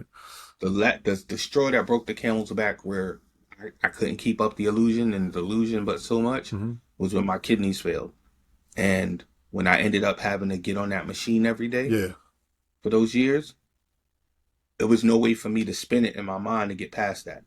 There's no silver lining I could pull out of this one. Okay. There's no illusion. You know what I'm saying? Got you. Before we talk about that though, let's put that part on pause for 1 second. But that was the point to answer That your was question. definitely okay. We're going to talk about that in That's right. just 2 seconds. Before we get to that part, if you could talk, you've mentioned a couple of times as far as boot camp, Hmm. family, along your journey and everything. Where do they come in, and how do they come into the picture of your life? Musically or at all. At all. I'm a DCEP. Okay. So they were always legends in my circle from that vantage point. Okay. Which is before the music. Power Masters, Trigger Cons, Destruct, Construct, Mm-hmm. they were all scattered about that. And the rumor was that they were all DCEP. So it was like, okay. Then the DCEPs I came up in the ranks with started to tie it all together. Then it was like, okay, cool, got it. Okay. Then I started running. Now I'm in fashion mode. I'm in those years. I start running in the rock Okay. every single year in Vegas. Never ever in Brooklyn. You see my face when you said that, Ever right? I'm at like, that why? at that point, never in Brooklyn. But every single time I'm in Vegas, I run into him and we rock out the whole week. Okay. So at what, okay, what, He was living out west at the time. It's during his profile deal, that's what I was going to ask you. his What solo point deal. in time is this? Okay. Yeah, his solo deal. So he was living, or he put out a mixtape called Rockin' Out West. So he was out Yeah, that that's point. crazy. How life Yeah. is, So right? Yeah. for me, I'm going 6 hours, but he going 3 hours down the road Yeah, yeah, yeah, from yeah, yeah. LA. So you're running into rock. Okay. So that started tying it together. So of course, when we got back to the town, and I start finally seeing him in Brooklyn, my sister had a show, and he popped up at the show to support my sister, and that's when we reconnected. I had a barbecue at the crib the next day. He pulled up at the crib, and that was that. Okay. But fast forward another time, some other homies from my hood started working with Steel, and they needed some artwork, so they talked me up to Steel. At the time, I had co-owned artist development company out in Long Island City, so I had an office out there. So they reached out to me, so I had him come to the office. So he drove out to Long Island City, um, and we walked, talked through the office, and built. And then he actually drove me back to Brooklyn because I was headed back to Brooklyn. So he drove me back. We got to build a lot because it was hella traffic. I ended up back at his crib, and we was building from there. And ever since then, I just integrated into that side of things, which is the Bucktown side. Okay. And the rest The was, rest is history. What's yeah, this? because Sean picked me up at some point during that too, Sean P. So yeah, it was I've had different history with each one of them. Okay, okay, yeah, yeah. So you had different interactions with each one individually, but then at the Top same Dog, time, right, right, then it all came to a head. right. What's the name of the school that Graphics, where they went. but that's the one that they, because I mean they, not saying they. That's the Hmm. one that's considered that was like the home for for Yeah, right? Is Cybertron. Cybertron. Yeah, that was called. They call it printing, but it's It's graphic graphics. That is that one, communications on right? 53rd Street. Yeah, Okay. So is that something? I mean, I'm assuming you haven't I did. used to go there because that's where Truancy was at. So I used to go there because of that. Yeah. Yeah, you remember Oh man, dude, I got, I when they got, I take you got, I all the got. way up there. Um, I was in the cities. I was in Manhattan, but Chelsea. Hmm. When I was going out to Chelsea, Yeah, man, one morning, yeah, those truancy was I was crazy. getting picked up around fashion, so I was going up there Truancy too. was crazy. Yeah. Yeah, I was only 6 blocks away. Yeah, yeah, yeah, yeah, yeah, yeah, yeah. We got picked up one time. It was early in the morning, man. We went to, that's how crazy we were. We went to school. You remember how they Hmm. had like, what was it, homeroom, and then you go to your first. That's right. I'm walking to the class this way. My friend was coming from this end. The door to class is this way. We both stopped and we're like, Mhm. man, we went to Yeah. Twin Donuts, which was like 2 blocks away. Okay. Arcade and this and that. Whoop. Paddy wagon comes, grabbed us up.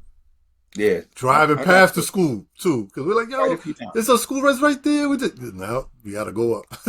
Yep, quite a few times, bro. So All the way graphics, up. okay. Why did they take me all the way up Yeah, there to yeah, Park yeah, West? yeah, yeah.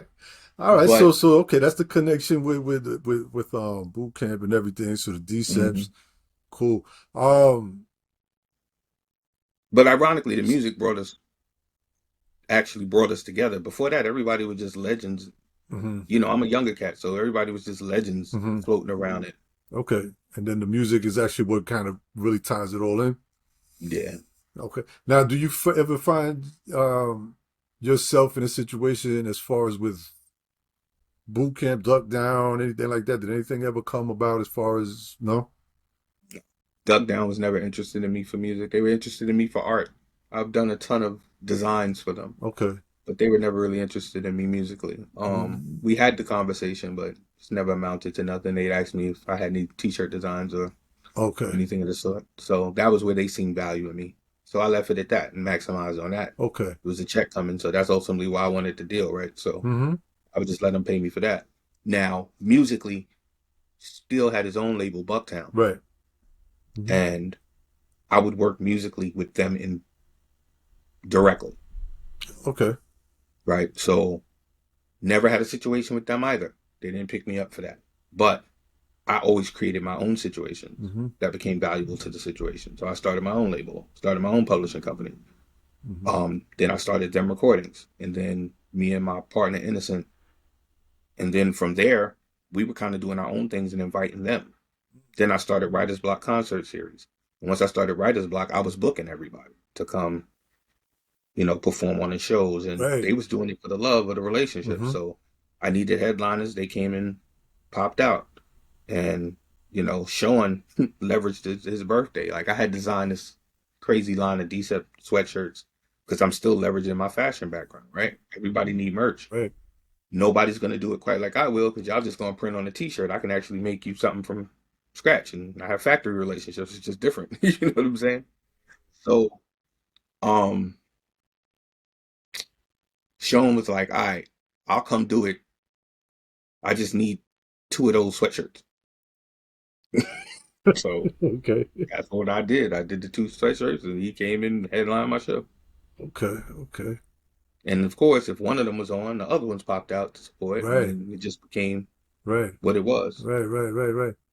So in a way, it's kind of at the same time, it's like you say, it's like you recognize your value and your worth, and you maximize one, Best I could. right? So that doesn't necessarily mean, because somebody, I mean, just like I asked you, you would think, oh, the affiliation with Dug Down, is there some kind of deal happening through there? Okay, maybe not a deal or something, but It was because again, it's a byproduct. It's collateral, right? right, right, right. I become synonymous with boot camp, Yes, right? right, right, right. People start to expect to see you with everybody else, right? When you go overseas, you're already associated, right? Yes, So yes. at that point, somewhere in between, I actually ended up doing some fashion work with and for Buck. And Buck was like, "For now on, if anybody asks, you're with us." Mm. That's when I got my dog tags, for lack of a better term. Gotcha, gotcha. Yeah, yeah, yeah, yeah, yeah. At that point, I was branded. Yes. Couldn't peel it apart if I wanted to. If I never talked to them boys again, can't peel it, No, you're absolutely right right? because that's how I see you as well, you know? Right? So that's fine. Hmm. Smith and Wesson took me on the road to open for them, so I ended up touring with them a couple of runs. Then I've been touring with Rock the whole time Hmm. through it all. Then Sean took me out on the Grown Man Rap tour to open for him. So everything I needed to get out of it, I got out of Yeah, it, yeah, yeah, yeah. right? Um, but that's because I knew what I needed out of it, Hmm. Hmm. and not to feel like I took anything from the table where I could lend artwork, where I could lend my cameras, where I could whatever I could do to contribute, I did because I never wanted it to seem like I was here to pillage. Yeah, You right. see what I'm saying? So Just I did majority of my favors forward. I've road managed. I've done merch tables. I've done everything necessary. I produced merch. I've done everything necessary to make sure I contributed. that you're bringing something, yep, yep, to the table. Right. Gotcha. Um, and then in turn, all I needed is if I need you, hold me down. Right. So that's where my features came from that side. That's where, Sean told me you got three favors. It's up to you how you spend them. The genie. Now, of course, I ended up with way more Yeah, yeah, yeah, things that yeah. weren't favors, right? Right, But he was like, three asks, whatever you want to do, right. right? So now, if you need me to do a verse for your man, that's one of your favors. Yeah, You let me know what it is. yeah. Be mindful. It's the Um, genie. and what was wild about Sean was the last one to really pull me in. I asked him for a feature and he never responded. Sent him the beat and everything. He never responded. Then one day I did this freestyle over the Right Where You Stand Guru and Jada joint. Yeah, yeah, yeah. And the day I leaked it on Twitter, he called me that night. Like, yo. Like, who this? Yo, it's P. P who? Man, it's me. Stop playing. I didn't even know he had my number. Right. To be quite honest. He was like, yo, that shit you dropped on Twitter today? Yo, you spit a body on that. That was crazy. Nah, word, that was crazy. Yo, you still need that verse? I was like, yeah. He said, send it. And that's where Right Where You Stand happened. And then he came to my crib. I had a studio in the crib. I've had a studio in my house since 2008. Now I have a facility, but this is my fourth facility. But I had one, I had in the studio, so everybody, if you'd ever been to the crib, everybody from Tretch, everybody signed the walls that are recorded in the room. Okay. And it was dope because after he did the Right Where You Stand verse, he was like, yo, put on something else. I put it on. He used to keep an iPad with him with mad rhymes in it. He was like, all right. He laid that. That became a live joint. Then I'm like, okay, and I'm about to go jump on. He's like, nah, chill. You lay your shit later. Put on something else. And that's how the EP happened. That one day. So, I mean, obviously you said about the song that you put on Twitter, but do you think, did you ever have a conversation with him? Like, how come you never hit me back? How come now? Yep. Yeah? After we did the record. And what did he say? He said, nah, I ain't gonna front you mad cool. And I ain't know if you was whack or not, and it's hard to be friends with whack niggas. That was exactly what he said. No, he said exactly that. Yeah, shout out to Bernadette Price, man. Facts. I just well, by the time this one comes out, that interview will be out, with Very Bernadette. But it's like I'm listening to you tell some stories about him, and then I've been remembering stories that and it's like I could just see him. You know what I mean? Like I could. He's hilarious, though. Yeah, man. Rest in peace, Sean Price, man. Yo, there was so many hilarious. It was like Laurel and Hardy when I was hanging out with Son. Like, Yeah. it was more funny than anything. I'm good. The thing that we just talked about it. I put on pause the part where where you were getting ready to talk about, the situation that you were in as far as your kidneys and health and stuff like that. Mm-hmm. With everything that we just talked about, including, your daughter, dealing with all of that stuff, when you get to this point in life that you face, and you mentioned your dad had same situation. Yep. By the way, I don't know if you did, was he okay at coming out? 92, he passed. Diagnosed in 82, he died in 92. In 82? He was diagnosed in 82 and he died in 92. Of 10 years. Complications. He had the transplant. It rejected ultimately, and shortly after he passed. Okay, sorry about that, man. Rest in peace to your dad, man.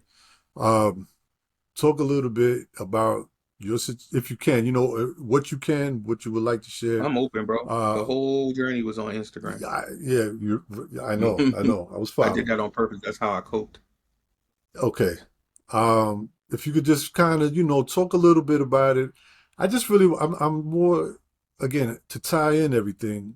I'm just curious how you dealt with it, from when you find out, when you're diagnosed, and then going through the process. How are you dealing with everything? Because I'm assuming a lot of things got put on pause that you maybe couldn't do. No, it didn't. Okay, so if you can elaborate a little bit more, I'll let you tell this story. I was terrified, right? One, because I seen this before and it didn't work. Close. Right, with my dad. Right.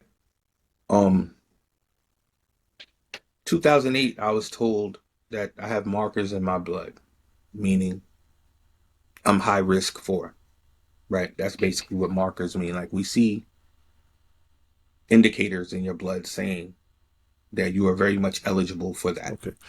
What led you to What? Regular checkups, blood work. They're seeing things in the blood work. So this is just Go on a to a regular specialist. checkup, and boom, Hmm. one day that They pops it. see it in the blood Okay. work. Go to a specialist. They want to just check it out, Okay. so on and so forth.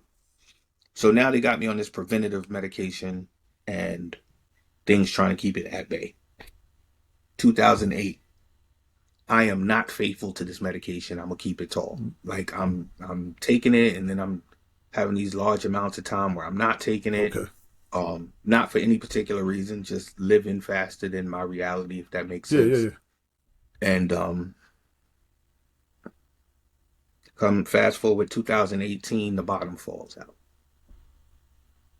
Numbers dip ridiculously, and now I'm going to these specialists again, check up, go to the specialist.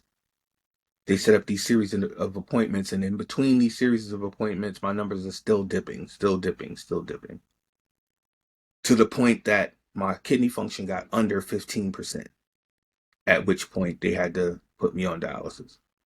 Now I'm on dialysis.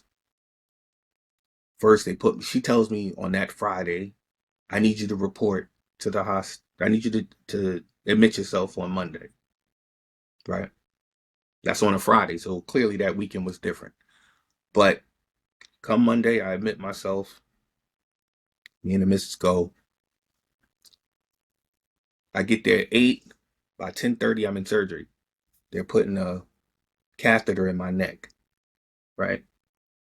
And by 4 o'clock that afternoon, I'm on dialysis, right at the bedside. They put the machine in the bedroom, and this lady, Nurse Fox, amazing. I still have the video on my phone to this day.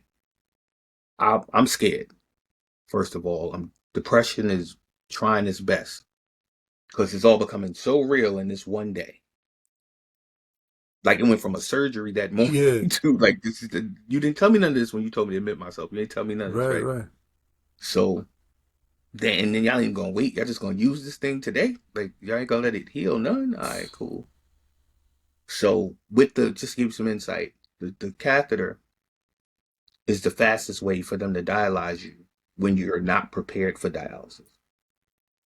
Right. So if you see people on dialysis and they have the big rope on their arm, like, or whatever, that's because that's a fistula that was built in to create a resilient vein to deal with the pressures of the machine. Right. That big rope you Mm-hmm. see comes from exercising the vein, and like any other thing that exercises, it gets bigger, Right. right? It becomes more and more resilient, Okay. resistant. So since you don't have that yet, and it hasn't matured, which takes 3 months to maturate and mature, they have to use this immediate access, right? Straight into the jugular vein down into the heart. Here I am that night. I'm on this machine for 3.5 hours. I'm like, I'm going to sleep. This is bullshit. I'm going to sleep. I don't know what you need me here for, just staring at this machine. I go to sleep. The nurse said, if you don't get your ass up, and I'm looking at her like, first of all, who you talking to? Let's start there. Right. Right. Right. And she was like, you're going to learn this machine. And I'm like, what you mean? She was like, because you're not going to let anybody just do what they want to you. This is your life right now. This is your lifeline. If this machine is not set correct, you will die. So you need to learn this machine because when you go to that whatever dialysis center you're going to go to, or in fact, if you ever have to move to another one, you need to be able to tell them because people make mistakes. So just because the orders say one thing does not mean that you got the best technician all the time that's going to set this machine the way that your orders say set it. So you're going to know what this is. And Nurse she Fox. literally walked me through every bit of that machine. Of course, this was a black woman. Every bit of the machine. And I said, hold on. I pulled my phone out so I can have a reference. And she taught me the machine. And from there, I was there for a couple of days for the first 3 treatments. I get out.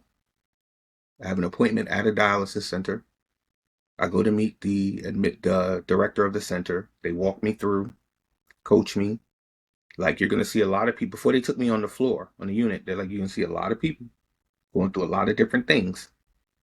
Do not inherit their situation. Don't think because this person looks feels or is going through this, that represents you. You're here for what you're here for. They're here for what they're here for. The only thing y'all have in common is that y'all have to sit on this machine at this point in your journeys. Okay. Some people have cancer, some people are amputees, all kind of things that will fuck your head up if you let it get in your head. So that was them doing the whole Prepping, right? mental Mm-hmm. managing expectations, right? So I get there and we go to set up the thing and he accepts me. So it's kind of like an intake. Mm-hmm. Gives me my schedule, which was Monday, Wednesday, and Friday. That Friday I go in, have my first session. I'm literally checking the machine. I know what I'm looking Right. for, which was crazy to me so fast. And the journey began. And for the next couple years, that's what I did 3 times a week. Same center, same people dying, people Yeah. sticking in there, some people getting off, getting their transplants. Like just the whole Right. ecosystem is moving around. So, how, you said for the next 2 years, you're going. So, like, what's your life like?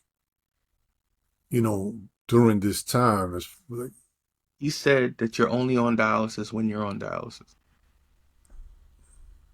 Try to keep your life as normal as possible, or mentally you'll fall okay, to it. okay, So that's what I did. okay. I would schedule studio appointments before and after. That was stupid. After did not work well at first, Okay. right? Because I ended up shifting to the later shift, so I would get off the machine at 12. Okay. So I would come home. I had to figure out how to balance myself on the machine so I wasn't so out of it and really, really messed up when I got off Mm-hmm. sometimes. But then once I figured out what was connected to that piece, I was able to manage it. Okay. And then it got good. Not good, but I got good Good. at it, Yeah. Yeah. right? Yeah. So Mm-hmm. I could say we were going to Madrid or we had a show. I figured out how I could double my treatments so I could go back to back one day out the week. So if I had Monday, Wednesday, Friday, I could go Wednesday and Thursday Okay.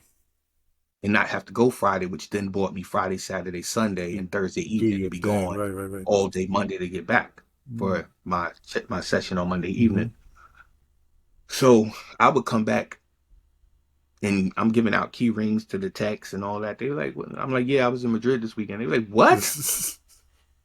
Or I was in Chile this weekend, or I was, and they're like, what are you talking about? So when they told you as far as to keep kind of living your life the way you're living it, did they give you any kind of restrictions though? Like certain things, like okay, live Yeah, your life, but the same restrictions everybody else got. My meal plan had to shift, okay. right? Because I had to manage my sodium, I had to manage my sugars, I had to, my phosphorus, all of that Mm-hmm. had to be the same as everybody Right. else.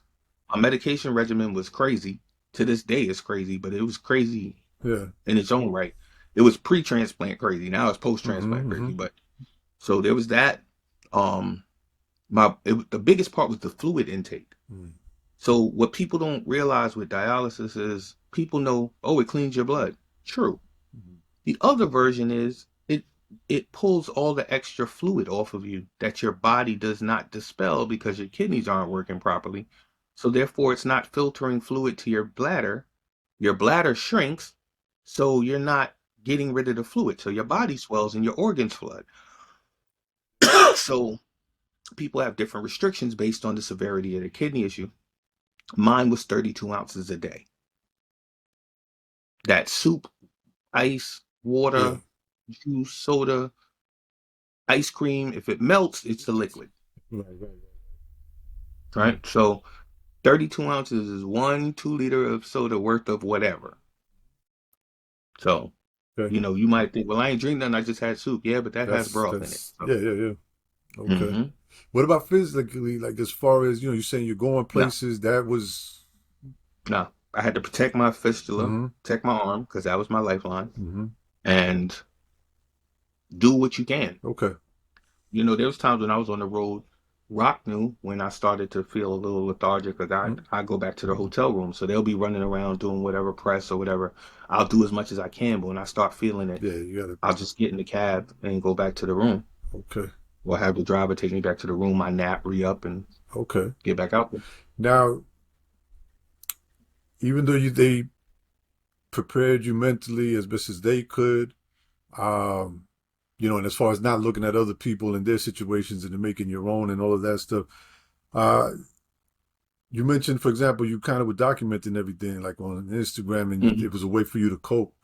Uh, but other than that, what other ways or what did you do to cope with what I'm assuming sometimes something slipped through your mind, like not maybe that positive, or maybe you had certain days where you're feeling a little bit more down than others, but like what kept you going Illusion and illusion. Back to my back core, to the core? right?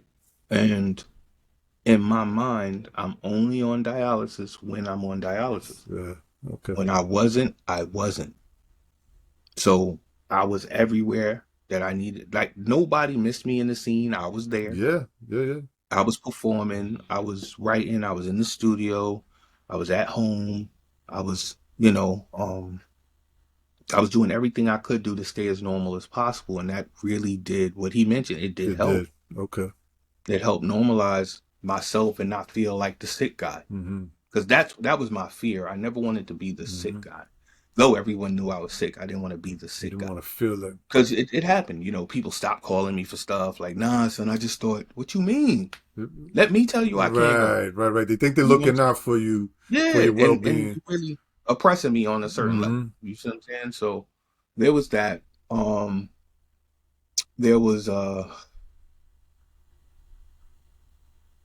yeah, it was a bit, the missus, she was extremely supportive. My kids were extremely supportive mentally, like really encouraging and what you need. You need anything, Dad? What you need to this day? Like I think they still think I'm frail in some way, shape, fashion, or Mm-hmm. form, and I let them. I let them. Yeah, you can go ahead and take that out. You carry that. I appreciate it. You know what I'm saying? I ain't gonna lie.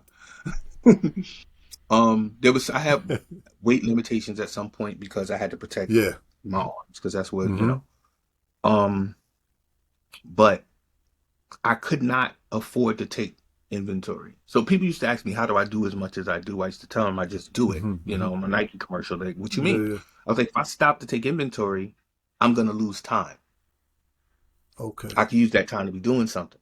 You see what I'm Okay. saying? So I don't take inventory of how I get it done. I just do it. Like if you tell me, like I open one folder, I'm a rapper. I close that folder. I open the next folder. I'm a designer. Close this folder, and it's like at 2 o'clock I was a designer, but at 4 I was a rapper. You know what I'm Right. saying? And that's just how I have been programmed and trained myself subconsciously to move Okay. because I had no money to pay nobody. So I had to be all those things in order to push my situation Right. forward. Right. And then when I found out I was good at it and people needed me to do it, I started monetizing it. So that meant it wasn't just on my time, it was also Mm-hmm. client based, right? Mm-hmm. So it was the same thing. Like You I had to just dealt go. with it the same way. It didn't bust my ass until the week after I got the transplant. While I was still in the hospital, that's when I took inventory. That's when I broke. Okay. That's when the illusion shattered. That's when it was hard to maintain the delusion, which is how you paused me before. Right. That's when it got there because that's when I couldn't keep the illusion up no more. That's when I had emotional attachment to I I I was dying. Like I really was dying. It was out of my Yeah. hands and there was nothing I could do to cheat it. There was nothing I could do to spin it. There was nothing I could do to brainwash myself. There was nothing. The reality is you just had 19 surgeries in the last 6 months. The reality is that you live on a machine dependent in order to move forward. The reality is there's this thing vibrating in your arm that, God forbid something happens to it, you will die. If you miss 2 treatments, you will not be here to miss the third. Like, these are your realities that once I took inventory was crazy to me. You know Now, what I'm saying? that's a lot of inventory though, because you just said how much, how you were just going, going, going, not really taking inventory. So now when you take an inventory, that's a lot of things that you That process. was a lot. and it broke me. That was the depression when I spiraled. That was the disconnect. That's when I stopped doing music. That's when I stopped wanting to be seen. I wasn't motivated at all because I was tired. All of a Yeah, sudden, yeah, yeah, yeah, I was tired. yeah. And I'm mentally tired, mentally, physically. I'm And assuming. it translated Right. physical. Like, Mm-hmm. I was so tired that I feel like everything that should have beat on me in real time It came out. was like, oh, it's cool to smack the shit out you now. I got Yeah, you. yeah, yeah, yeah. What, how, and what got helped you get out of that? I still deal with it to this day. That's why there's no album out. I have 2 albums finished. There's none out. So, because we're talking 21 2021, when I got the transplant August 26, 20. right? I was in recovery for 1 year. 1 year. So 20, So I couldn't be out. right, right. I lived in a bubble. There was plastic all over my house, all that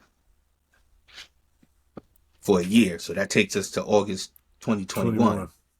At that point, while I was on dialysis, I found this company, this agency I work for. Mm-hmm. Rest in peace, Tosh, Tashimia Red. That's who got me the job and told me about it. She was on dialysis with me. Mm-hmm. Okay. She's since passed away, but Oh, she got me the job that I'm now an executive director at. I am a chief operating and marketing and development officer at. All of that came from this lady that I met on dialysis that said, nah, you could work. What you talking about? And introduced me to this agency. And I've been there and actually surpassed her yeah. before she left the Oh, agency. okay. Wow, wow, wow, Like she trained me, trained my, the missus, everything. wow. And now we're part of the leadership there. I'm part of the executive leadership. And she's since passed away. But Sorry about that. So, yeah, yeah, and she was fighting longer than me, bro. Like she was an inspiration yeah. on Wow. many levels. That's so, and this is you. Can you say where it is, or? Yeah, Baltic Street Wellness Oh, Solutions. oh, oh! You said that. Okay, okay. Got you, Yeah. got you. I'm sorry. No, no worries. Okay. Wow, man, that's crazy. Open book, bro. No, no, I know, I know. What, man? That's crazy. So you take all this time, you're dealing with all of this, and you say you're still dealing with it I to a am. certain capacity, but you said little by little you started kind of coming back outside, and Hmm. how did you get to that point? I don't know. No. I'm kind of feeling my way through it. So you still, it's still a process. Even though, so we're talking, so 2021, 22, 23, 24, 25. So we're talking like the last 3 to 4 years, more Now, or less. here's what's wild. In the mental health space, Uh-huh. that of course, in the last 6 years, that's where I've lived, Right. right? Oh, I keynote speak, I travel and do workshops and panels, and Okay. oh, I'm out there. I'm out there as much as I was in music, but for some reason, in that environment, I have no roadblocks. Is it because it's a supportive space? I don't Yeah. know. Because it's a different pace? I don't know. But I have no. I travel. I'll be in DC at the end of the month. For that. But, Yeah, I just got called by the Department of Health and Mental Hygiene to do a presentation there.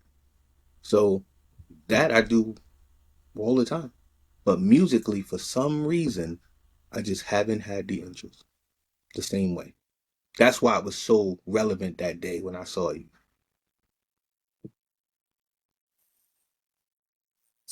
And it's mental. It's a roadblock. I'm trying. I'll get past it, yeah, but yeah, yeah. But have you thought of, is it through everything that we've been talking about, hmm talking about from young age all the way up until now, I keep hearing everything is like there's a purpose.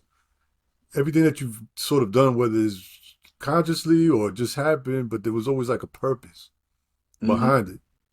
hmm Um, I mean, do you think you just feel that you're comfortable in the space that you're doing as far as going and speaking and that stuff because you feel you're needed and it's you know what I mean? Like Absolutely. you understand what I'm saying? Like not saying that the music, but I, you just feel like you seem to go So whenever you go, you go. And what I mean Yeah, is like, you just feel that because that's the, you know what I mean? Things are rolling in that you're just not, maybe, yeah. maybe that. Um, I also the Office of Mental Health called me because I lead a workshop called Healing Through Hip Hop. So I did find a way to integrate it, Okay. but I honestly I don't see my purpose in music But I anymore. was going to say, you found a way to integrate it, but at the same time, you also know whether it's consciously or not, through hip hop, you're able to reach and touch those that But I probably just think, wouldn't be interested in hearing certain things, you know? well, it's a need in hip hop. Yeah. Mental health is a complete concern. Yeah. That's one, right? Number one, if you really want to get into what my workshop is about, every rapper alive is doing therapy every time he gets on the microphone. True. Every audience that listens and responds It's is therapy. validating that MC. That's, That's them screaming their problems at the top of their lungs, masked by great production. yes. Which is a big part of why we connect with who we connect with as far as music and everything. I'm about to tell you. So the way you find your community and your village is the fact that they can identify with your story. Mm-hmm. And you're saying something they may be too ashamed, they may not know how to Mm-hmm. articulate, or you're living their life for them. Mm-hmm. And when they scream your lyrics, they feel like they're screaming theirs. And they got it off their chest for that 3 minutes. It's very true. Right? So I teach people the parallels between hip hop and mental health, Okay. right? And what it actually is that we overlook in every bit of the process. And I can use mental health terminology to explain it all. Okay. Now, for me, there's a big combination. It's not just me personally. I hate the industry. I hate what the industry's become. I hate what the industry represents. I don't see my place as a person and what my personal philosophy as an individual is. I don't see where it fits. Okay. It's hard to fake ignorance, at least for me. Right, right, right. And I've what I've learned in my absence makes it hard for me to tell the stories I've told the same way Mm.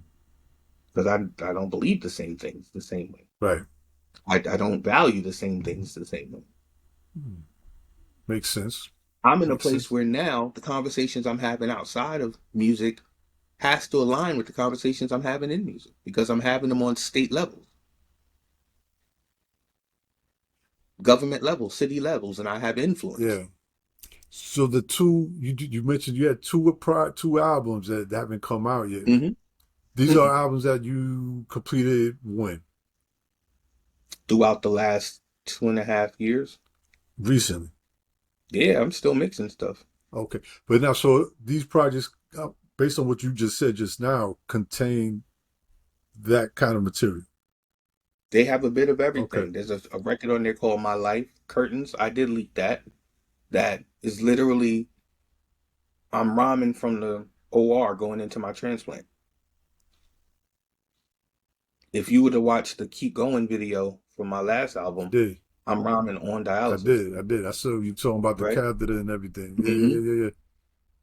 And I literally we recreated a dialysis setup in my where we shot it at, and I'm rhyming from on the machine, so to Mm-hmm. speak. Mm-hmm. And I cut literal footage from dialysis onto the intro of the Mm-hmm. video. Um, it's just I have a few ignorant records on there because I have fans that want to hear that from me, right? Yeah, right, I right, right. have a couple, but there's a lot more Mm-hmm. introspection. Um, Okay.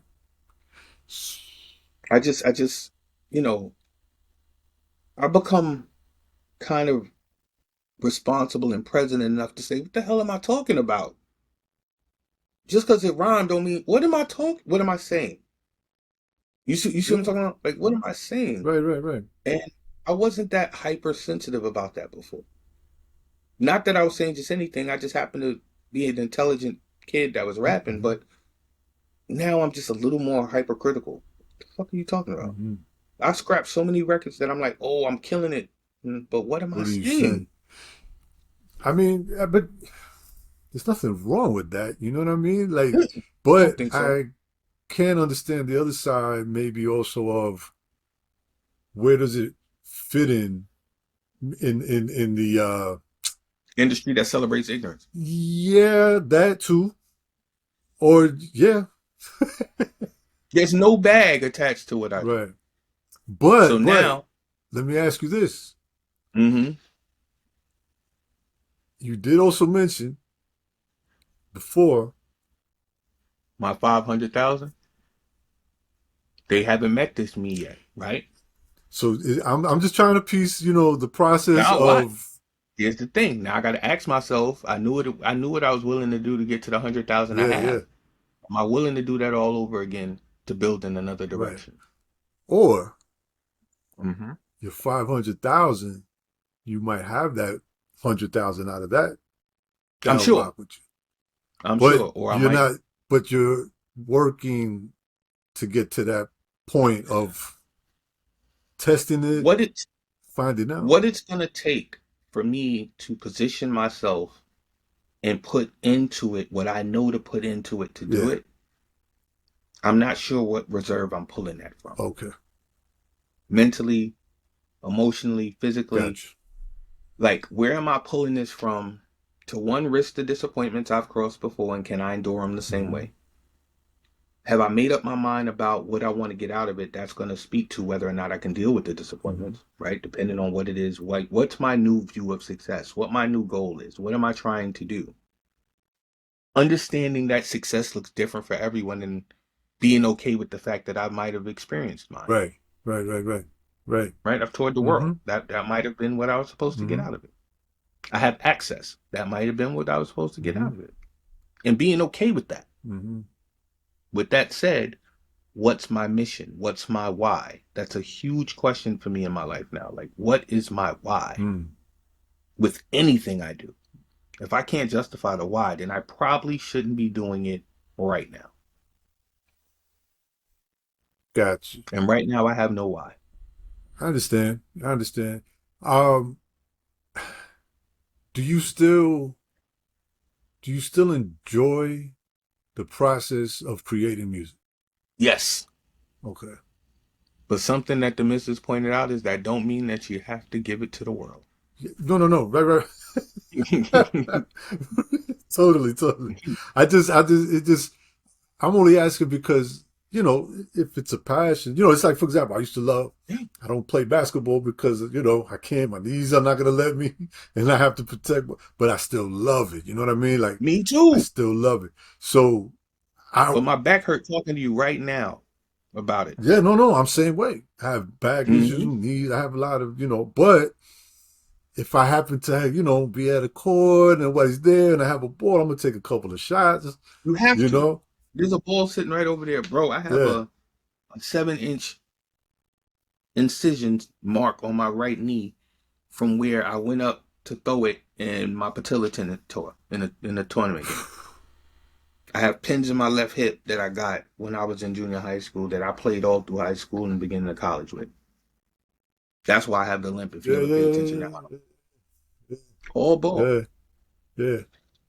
So that's the only reason why I asked if you still, if you still love it, if you still have a passion for it. I do. Now, I love doing features yeah. because I'm not responsible for what Yeah, comes yeah, yeah, next. yeah, yeah. You can knock that out and And then y'all go have fun. um I just had to so we talked about the true hip hop feelings, right? hmm And I kind of had one this past Sunday. What was that? I've never had the chance or the pleasure to see Jazzy Jeff perform live. Like Oh, you went to the the the what was the, that? The the Bastard scratch bats, Scratch yeah, the Bastard? bastard Yeah, barbecue on Sunday, and he was there, and that was a moment for me, man. Just he's a they're not savage. even. I just wanted to see him in person. You know what I mean? Like from there to there, and see him do his thing, and I hmm finally got a chance to do it. One because I've always been a fan of his. You know what I mean? The first time I ever heard somebody make the same sounds of the cartoons that I love watching on TV, even though I found out later that he wasn't necessarily the first one to do it, but he was definitely the first one to make it go. The way you like it. Well, no, no, but to make it go that everybody got to hear that, Ah, because he performed it on, uh, oh, I forget now what it was so long ago, man. But anyway, I was always a fan. And as, growing up, uh, I say like we all grow up together, like even though you don't meet these people, but you feel like Hmm. I That's right. love I became to be a fan of the way he thinks and the way he does Mm. music and the way he puts it. He says something that I always quote. I think it's his quote. Maybe he took it from somebody. I don't know, but he's the only person I heard say this. And it was that he said that you should die empty. I don't know if you heard him say that. Of course You I saw did. that Leave it all out. That's right. yeah. He said it recently He too. said, yeah, this was back when he was working. There was an album that he was working. But anyway, the thing was that he said that, man, and I was just like, he was like, whatever it is that you do, he was like, just let it out. He's like, you might sell some you might give away, whatever, but he's like, just die empty. Don't die with all of this. And so I That get was to a good. see him on I got to see him on Sunday perform and stuff. And so that was like a true hip hop feeling moment for me. But I'm just mentioning all that to say that has that even been a thought at this point of making music and just kind of putting it out there and just letting it do what it does. You know what I mean? Sean said, don't hold nothing. Sean said, put it all out. Sean said that. Every. Sean Yeah, P. yeah, Just put it all out. Put everything out. yeah. I'm hard headed. I just only know how to do it one way. Okay. I don't know how to put nothing out that doesn't get what it deserves. Doesn't get the support from me that it deserves. It doesn't get the art from me that it deserves. It doesn't get the visual from me that it deserves. Gotcha. Like I don't know how to just put it out. Like I feel like a kid that you just had and just sat on the porch and said, I hope you make it. Yeah, yeah, yeah, yeah, yeah. Gotcha, gotcha, Right. gotcha. But I have my team on standby, like my PR, my radio PR. Everybody's like, whenever you're ready. Mm-hmm. I had my radio PR tell me I haven't been working because I don't like nothing they've been sending me. Please send me Please. something. He almost ready to put it out for free. Please. Right. Right? So I sent him 3 joints. Like, well, I got these, but I'm just not ready yet. He was like, bro. So they're ready to work. I know that once I do it, I know me. You're gonna be going all in. If I'm gonna do it, Yeah. I have to go Yeah. in. Yeah. Yeah. Yeah. I And got there's a certain capacity that comes with that. Like I gotta be ready to be everywhere ahead of the music. I gotta be ready to be I gotta ready to be visible again. I gotta be ready to because even that, when I put something out, all of a sudden people want features. you. Yeah. Soon as it hits Sirius or satellite and it's officially Yeah. charting, now I got features coming in. Features. And that's money. But still But it's like it's a whole nother it's time. animal. Yeah, as far as time and you have other And then their video shoot. yeah, and you have other responsibilities that And their require shows time. that they want you to pop up for. And it's cool. And it's funny. My mother, it's like with women, my mom said, don't complain. You went too hard for this. Don't Mm-hmm. complain. How dare you complain? As many prayers as you put up, as many tears as you shed, as many. So I can't complain.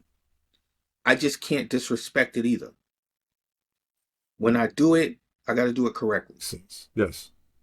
And I don't mean correctly to anyone's standard, but at least the standard of the last time I did it. Right. Right. Right. Right. Right. Yeah. Yeah. Or even your standards. I mean, you have That's what I yeah. Yeah. mean. You have. And the problem with that is, if you ever watch back to when I put out Say You Ain't Know Till Mm-hmm. Now, my rollouts get even more More. Yeah. Yeah. Yeah. detailed Yeah. More as I involved put them. and Like what I'm looking at now to motivate myself, she looked at me like, you serious? I'm like, if it ain't like this, I probably don't want to do it.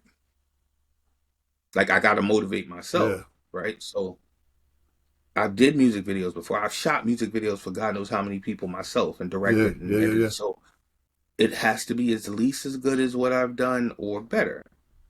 And I've done the BET videos. I've done Mm-hmm. those in my earlier career, right? Where the whole set of white people is out there at 5 in the morning, wet in the streets and Yeah. all Yeah. that. Yeah. We've done that.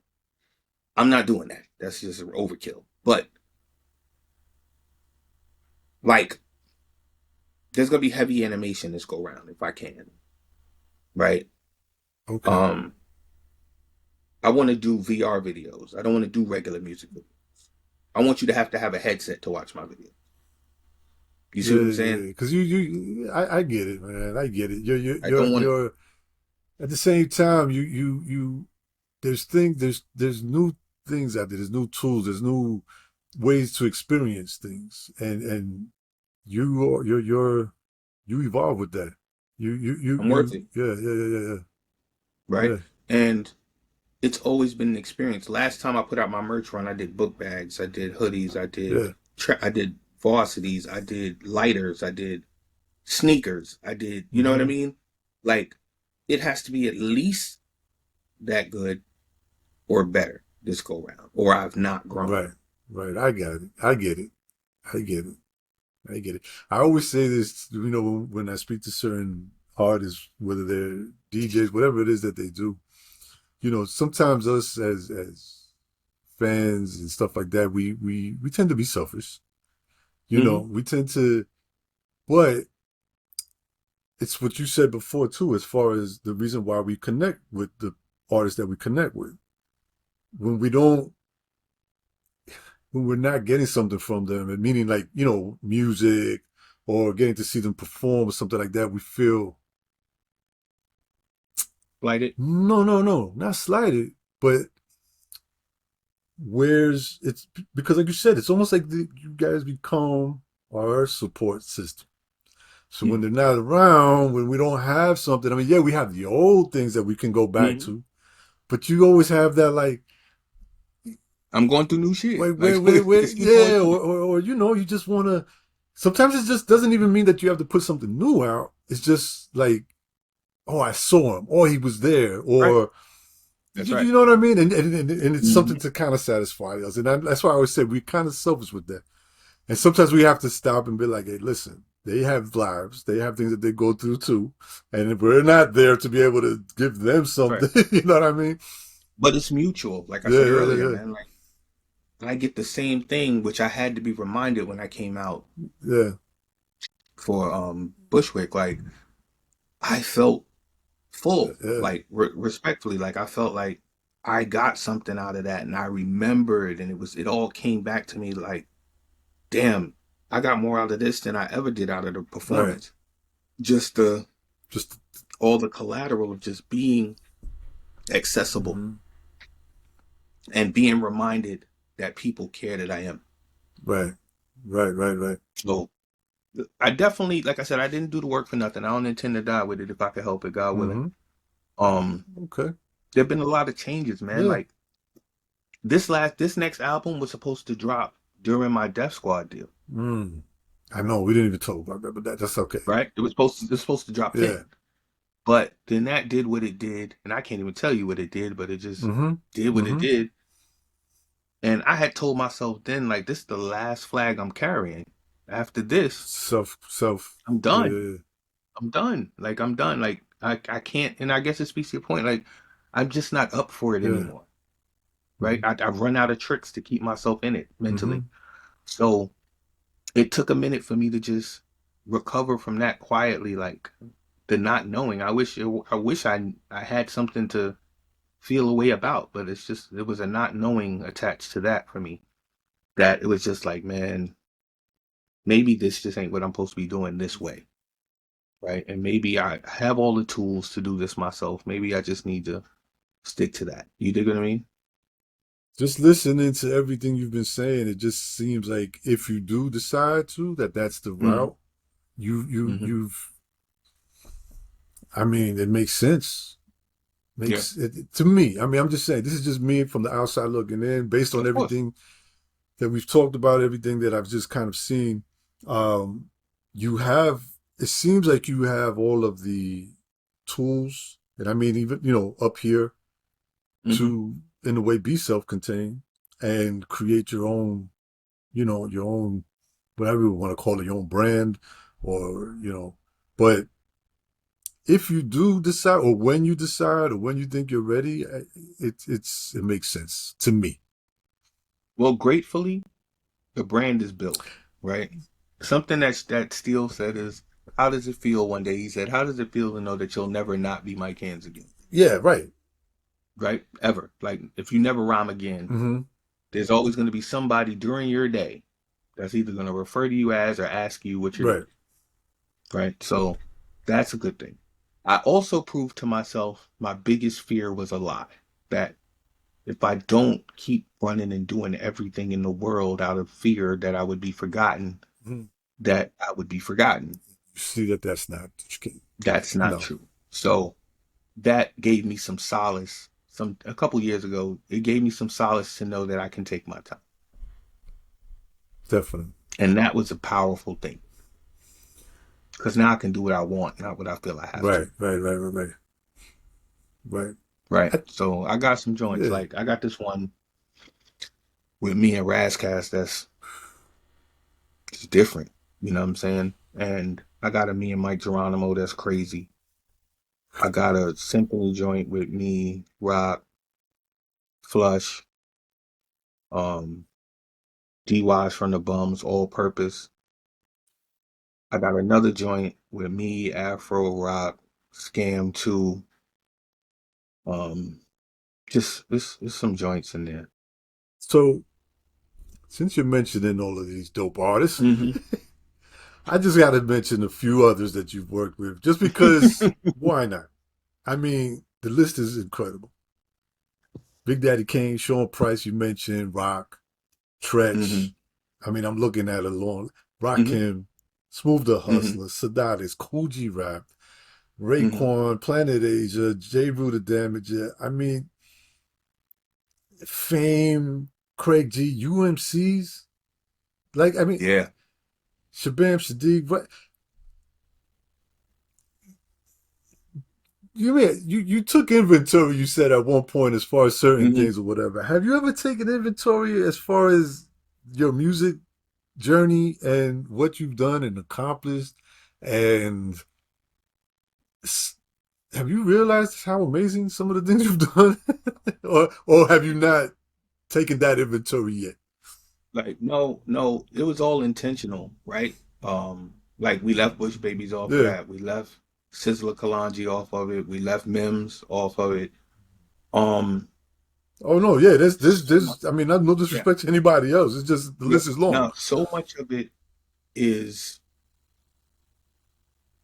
so much of it is bucket Hmm. list driven, Okay. where I consciously needed to clear some things Okay. off my bucket list. Even Rakim, like that's still on the bucket list because I'm on a record with Rock. I don't have a Mike Hands and Rock, Yeah, yeah, yeah, right? yeah, yeah. Um, on a record with G Rap. I still don't have the G Rap record. We talk about it, but we haven't done it. You see what I'm saying? Guys. Um, those things still resonate with me. The first known artist I ever did a record with in my life was Al Scratch. Oh, nice. You see what I'm saying? Nice. Back then. So, there's little things that were bucket list moves for me. Like, if I never do nothing else, I got to do that. And those were those feel moments you're Hmm. talking Hmm. about for me. Like literally consciously watching them do their work. Like, wow. You know what I'm saying? Yeah. Prince Poe, same thing, just watching. What, Crazy. 'Cause I knew what they meant to yeah. me. One person that's on this list that I'm looking at that I want to ask you about, Sure. or what the experience was, or what that you had with him, is Granddaddy IU. Um, I personally, I feel his name doesn't get mentioned as much as it should. It does within, like, you know what I mean, like it does in one way, but I feel it should be mentioned more. That's just me. um, what did you were you? What was the connection with him? Were you in the same place with him when you got like? So first, if you go back and look at some of the Mm-hmm. interviews, I have family in this industry that I never mention until they mention it. Okay. Right. So he exposes that in interviews, right? Um, but we've always been there. We just had never worked. It wasn't until later in life that he started doing some production for me, and then we did some records. But he's always been there.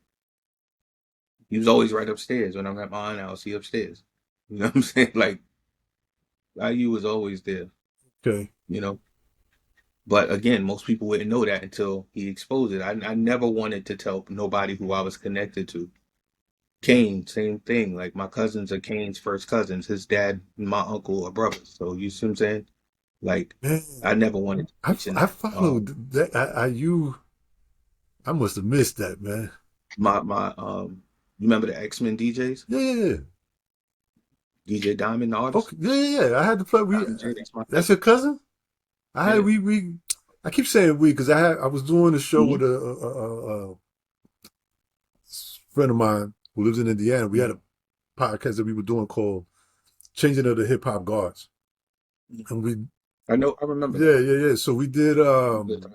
We had him on Diamond the Mhm. artist. We When I do my bigger Hmm. shows, the bigger the platform, I don't pull him out until the bigger platform, and he'll DJ for me for those. Diamond. Diamond. I don't call him out for the smaller stuff, Okay. right? That's what's crazy. But people didn't look like, yo, how did you do Yeah, that? It looks better if I don't tell you he's my it cousin. does. um, I can edit this part out if it's not that well known. Nah, it's fine. No, no. Like I said, I never mention these things until they mention it Yeah. first. He urged me to say so. Why you ain't say nothing? You said the same thing. Why you ain't tell nobody nothing? The Because IU, man. I just wanted to do the work. The rest in peace of IU, man. Yeah, he was. I Yeah. loved IU. He was I got to hilarious. see. I never met him, but I did. I Hmm. was so glad I got a chance to see him perform live at a Zulu function, at a Zulu Nation function a few years back. The Hmm. anniversary. I mean, what am I saying? Function. One of their anniversaries. At BB King's? Because if No, so, I would say that's where one of those interviews happened no, at. no, no. This was, man. I don't remember. It was a spot that they had that they. It was some spot that they rented out, I guess, or something. But I I've been have to a the clip, man. last I'm gonna six. send it to you. I have a clip. Yeah, I've been to the last six, and I performed at three of them. This had to be around 20. Yo, I have the clip. I have a clip of Yeah, I IU. would love to see it. I have a I would love to short see it. clip of him performing that night. Because Shabam Sadiq and I performed at quite a few of the Zulu functions Yeah. together back when we had the Off the Leash record out. I can't remember who else was there, man, but that just goes to show you how much I loved IU because that Hmm. I just his style and the way he was, man. I think Yeah, there's a lot of artists out there that don't even realize that they got that they come from that tree. Father MC. Fuck Father MC. Hmm. Same tree. Father MC. Yep. Mike Haynes. Um, we've talked a lot. I know we talked about music. We didn't get into depth about your music, but that's okay. That's fine. All right. The purpose of this wasn't so much for that. Anybody that's watching this, check Hmm. out go to Mike Hand's website, go to the Hmm. Bandcamp. You can find a lot of the music there, his catalog, features, and whatever. But go to the website. Hmm. Website is nice. It's clean. You'll find Thank you. everything that you want to find as far as knowing about Mike Hands on there. This was more And that's .nyc, by the way. Mike MikeHands.nyc. Hands. Yeah, yeah, yeah. I was gonna ask you. Hmm. You could drop everything, but that's the website. This was more of getting to know Mike Hands. If you're not familiar with who he is, or maybe you are, but didn't know too much about the backstory and what makes him who the person he is. That's what this was about. Honestly, I think I enjoy interviewing a bit more than I enjoy performing. Because I like interviewers that, like I mentioned earlier, I like to allow people to just tap into good Mm-hmm. conversations. I don't like doing Q&A. I could do that on a magazine interview. I don't. You can send me the questions. I'll send you back the answers, right? But conversations have branches. They go where they Mm-hmm. go. Mm-hmm.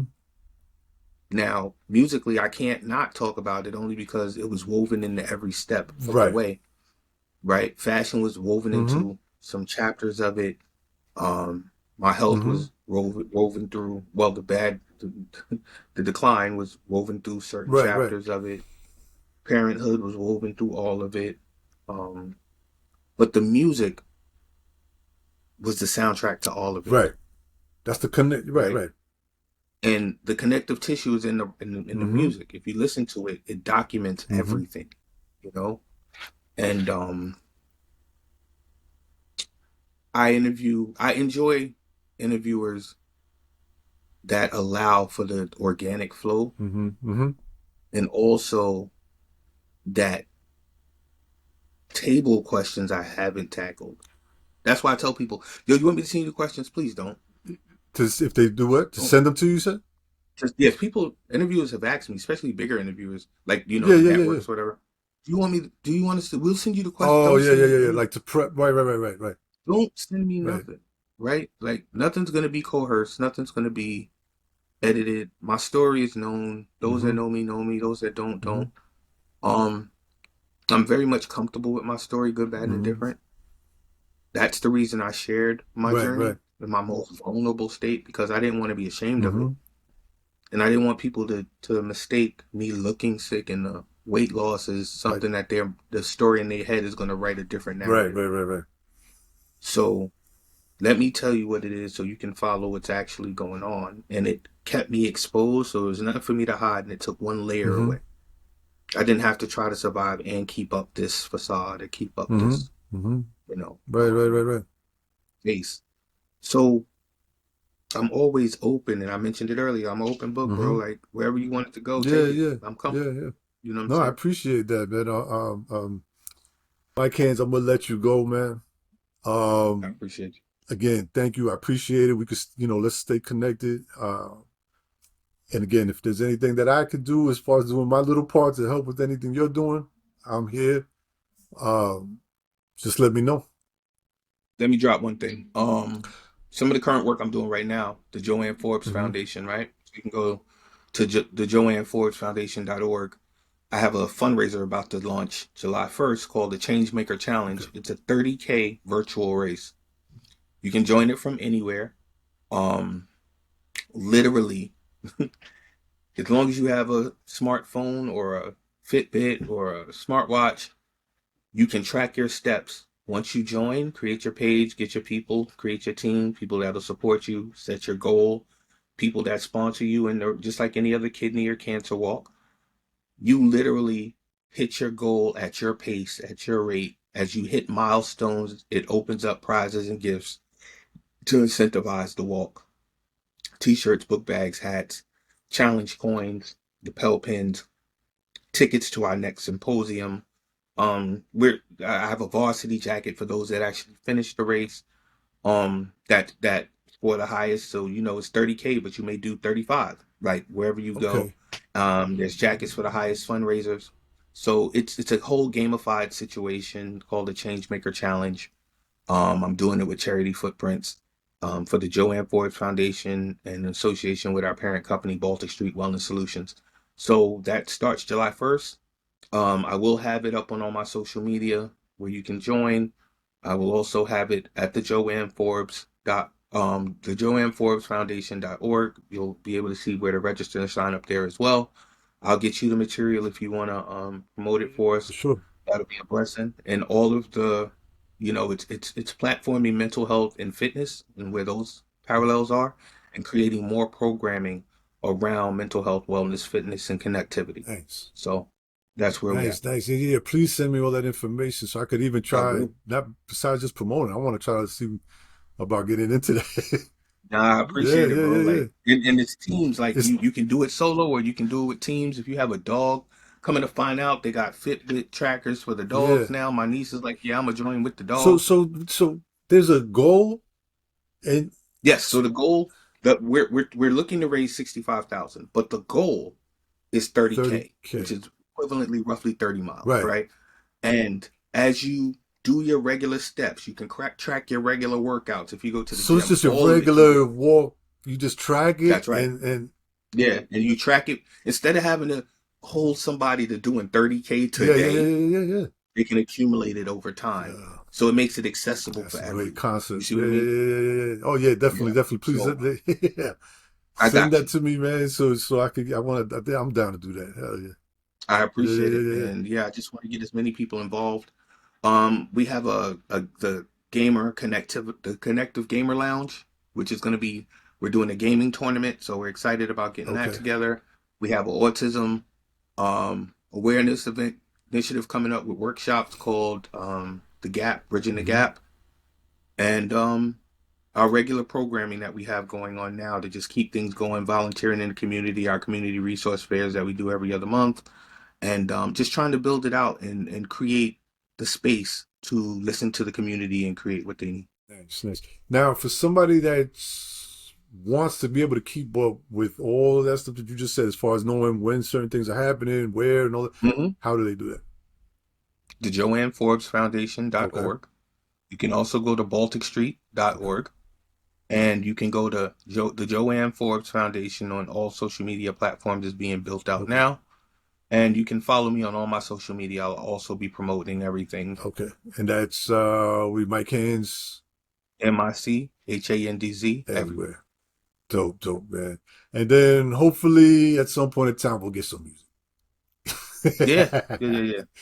Like like I said, there's features on I the know, way. I know. I'm just, There's a couple of collaboration projects yeah, too. yeah. So I would have been. just because I might not be doing this solo, don't mean I won't Right, be. right, right, right. No doubt, no doubt. Well, we're looking forward to that, man. But in the meantime, definitely going to support everything else you're doing, man. So please Thank send you. me all that information so I can help I will. promote it, and then also see where I could fit in as far as whether it's volunteer, as my time. I'm definitely down to support Oh man, for I sure. appreciate that too. That means a Um, lot. Mike Hands, once again, thank you for joining me. It's a pleasure. It was an honor, actually, not just a pleasure. And I look forward to seeing you around again. And everybody that's tuned in, thank you for taking the time. Like I said earlier, make sure you hit the subscribe button, hit the like button, leave me a comment. Like I always say, whether good or bad, I appreciate you that you took the time to do so. And until the next one, man, peace. The honor is mutual. Mike.